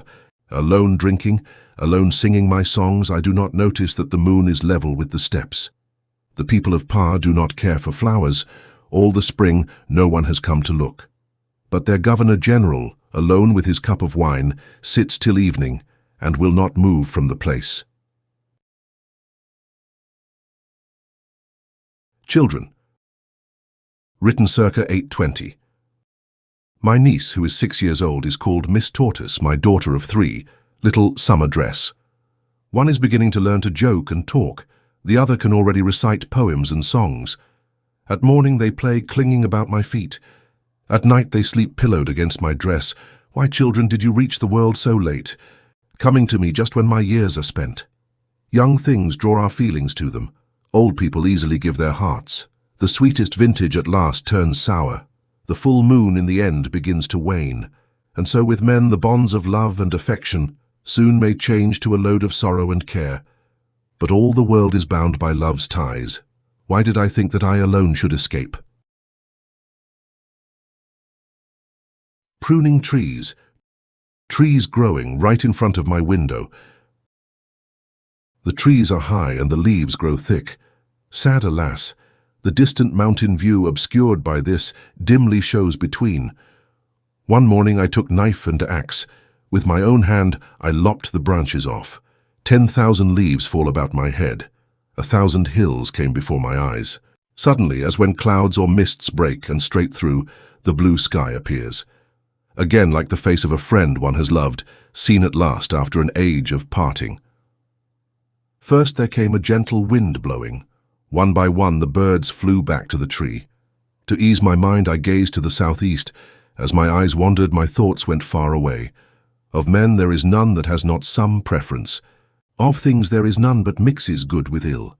It was not that I did not love the tender branches, but better still, to see the green hills. Being visited by a friend during illness. I have been ill so long that I do not count the days. At the southern window, evening and again evening. Sadly chirping in the grasses under my eaves, the winter sparrows morning and evening sing. By an effort I rise and lean heavily on my bed. Tottering, I step towards the door of the courtyard. By chance I meet a friend who is coming to see me, just as if I had gone specially to meet him. They took my couch and placed it in the setting sun. They spread my rug and I leaned on the balcony pillar. Tranquil talk was better than any medicine. Gradually the feelings came back to my numbed heart. On the way to Hangzhou, anchored on the river at night. Little sleeping and much grieving. The traveller rises at midnight and looks back towards home. The sands are bright with moonlight that joins the shores. The sail is white with dew that has covered the boat. Nearing the sea, the river grows broader and broader. Approaching autumn. The nights longer and longer. 30 times we have slept amid mists and waves, and still we have not reached Hangzhou, stopping the night at Zhengyang. I grew up at Zhengyang. I was still young when I left. On and on, 40 years passed, till again I stayed for the night at Zhengyang. When I went away, I was only 11 or 12. This year I am turned 56. Yet thinking back to the times of my childish games, whole and undimmed, still they rise before me. The old houses have all disappeared. Down in the village, none of my people are left. It is not only that streets and buildings have changed, but steep is level and level changed to steep. Alone, unchanged, the waters of Chiu and Yu, passionless, flow in their old course. The Silver Spoon. While on the road to his new province, Hangzhou, in 822, he sends a silver spoon to his niece Akui, whom he had been obliged to leave behind with her nurse, old Mrs. Tsao. To distant service my heart is well accustomed. When I left home, it wasn't that which was difficult, but because I had to leave Miss Kuei at home. For this it was that tears filled my eyes. Little girls ought to be daintily fed. Mrs. Tsao, please see to this. That's why I've packed and sent a silver spoon. You will think of me and eat up your food nicely. The Hat Given to the Poet by Li Qian. Long ago, to a white-haired gentleman, you made the present of a black gauze hat. The gauze hat still sits on my head, but you already are gone to the nether springs. The thing is old, but still fit to wear. The man is gone and will never be seen again. Out on the hill the moon is shining tonight, and the trees on your tomb are swayed by the autumn wind. The Big Rug. That so many of the poor should suffer from cold, what can we do to prevent? To bring warmth to a single body is not much use. I wish I had a big rug 10,000 feet long, which at one time could cover up every inch of the city. After getting drunk, becoming sober in the night. Our party scattered at yellow dusk and I came home to bed. I woke at midnight and went for a walk, leaning heavily on a friend. As I lay on my pillow, my vinous complexion, soothed by sleep, grew sober. In front of the tower, the ocean moon accompanying the tide had risen. The swallows, about to return to the beams, went back to roost again. The candle at my window, just going out, suddenly revived its light. All the time till dawn came, still my thoughts were muddled, and in my ears something sounded like the music of flutes and strings. Realizing the futility of life. Written on the wall of a priest's cell, circa 828. Ever since the time when I was a lusty boy down till now when I am ill and old, the things I have cared for have been different at different times, but my being busy, that has never changed. Then on the shore, building sand pagodas, now at court, covered with tinkling jade. This and that, equally childish games, things whose substance passes in a moment of time. While the hands are busy, the heart cannot understand. When there are no scriptures, then doctrine is sound. Even should one zealously strive to learn the way, that very striving will make one's error more. This is the teaching of the Dhyana sect. Rising late and playing with Atsuai, age 2. Written in 831. All the morning I have lain perversely in bed. Now at dusk I rise with many yawns. My warm stove is quick to get ablaze. At the cold mirror I am slow in doing my hair. With melted snow I boil fragrant tea. Seasoned with curds I cook a milk pudding. At my sloth and greed there is no one but me to laugh. My cheerful vigor none but myself knows. The taste of my wine is mild and works no poison. The notes of my harp are soft and bring no sadness. To the 3 joys in the book of Mencius, I have added the 4th of playing with my baby boy. Mencius, BK Saxiving Spapstasai, 20. On a box containing his own works, I break up cypress and make a book box, the box well made and the cypress wood tough. In it shall be kept what author's works? The inscription says Polotin. All my life has been spent in writing books from when I was young till now that I am old. First and last, 70 whole volumes, big and little, 3,000 themes. Well, I know in the end they'll be scattered and lost, but I cannot bear to see them thrown away. With my own hand I open and shut the locks, and put it carefully in front of the book curtain. I'm like Teng Pai Tao, but today there is not any Wang Tsan.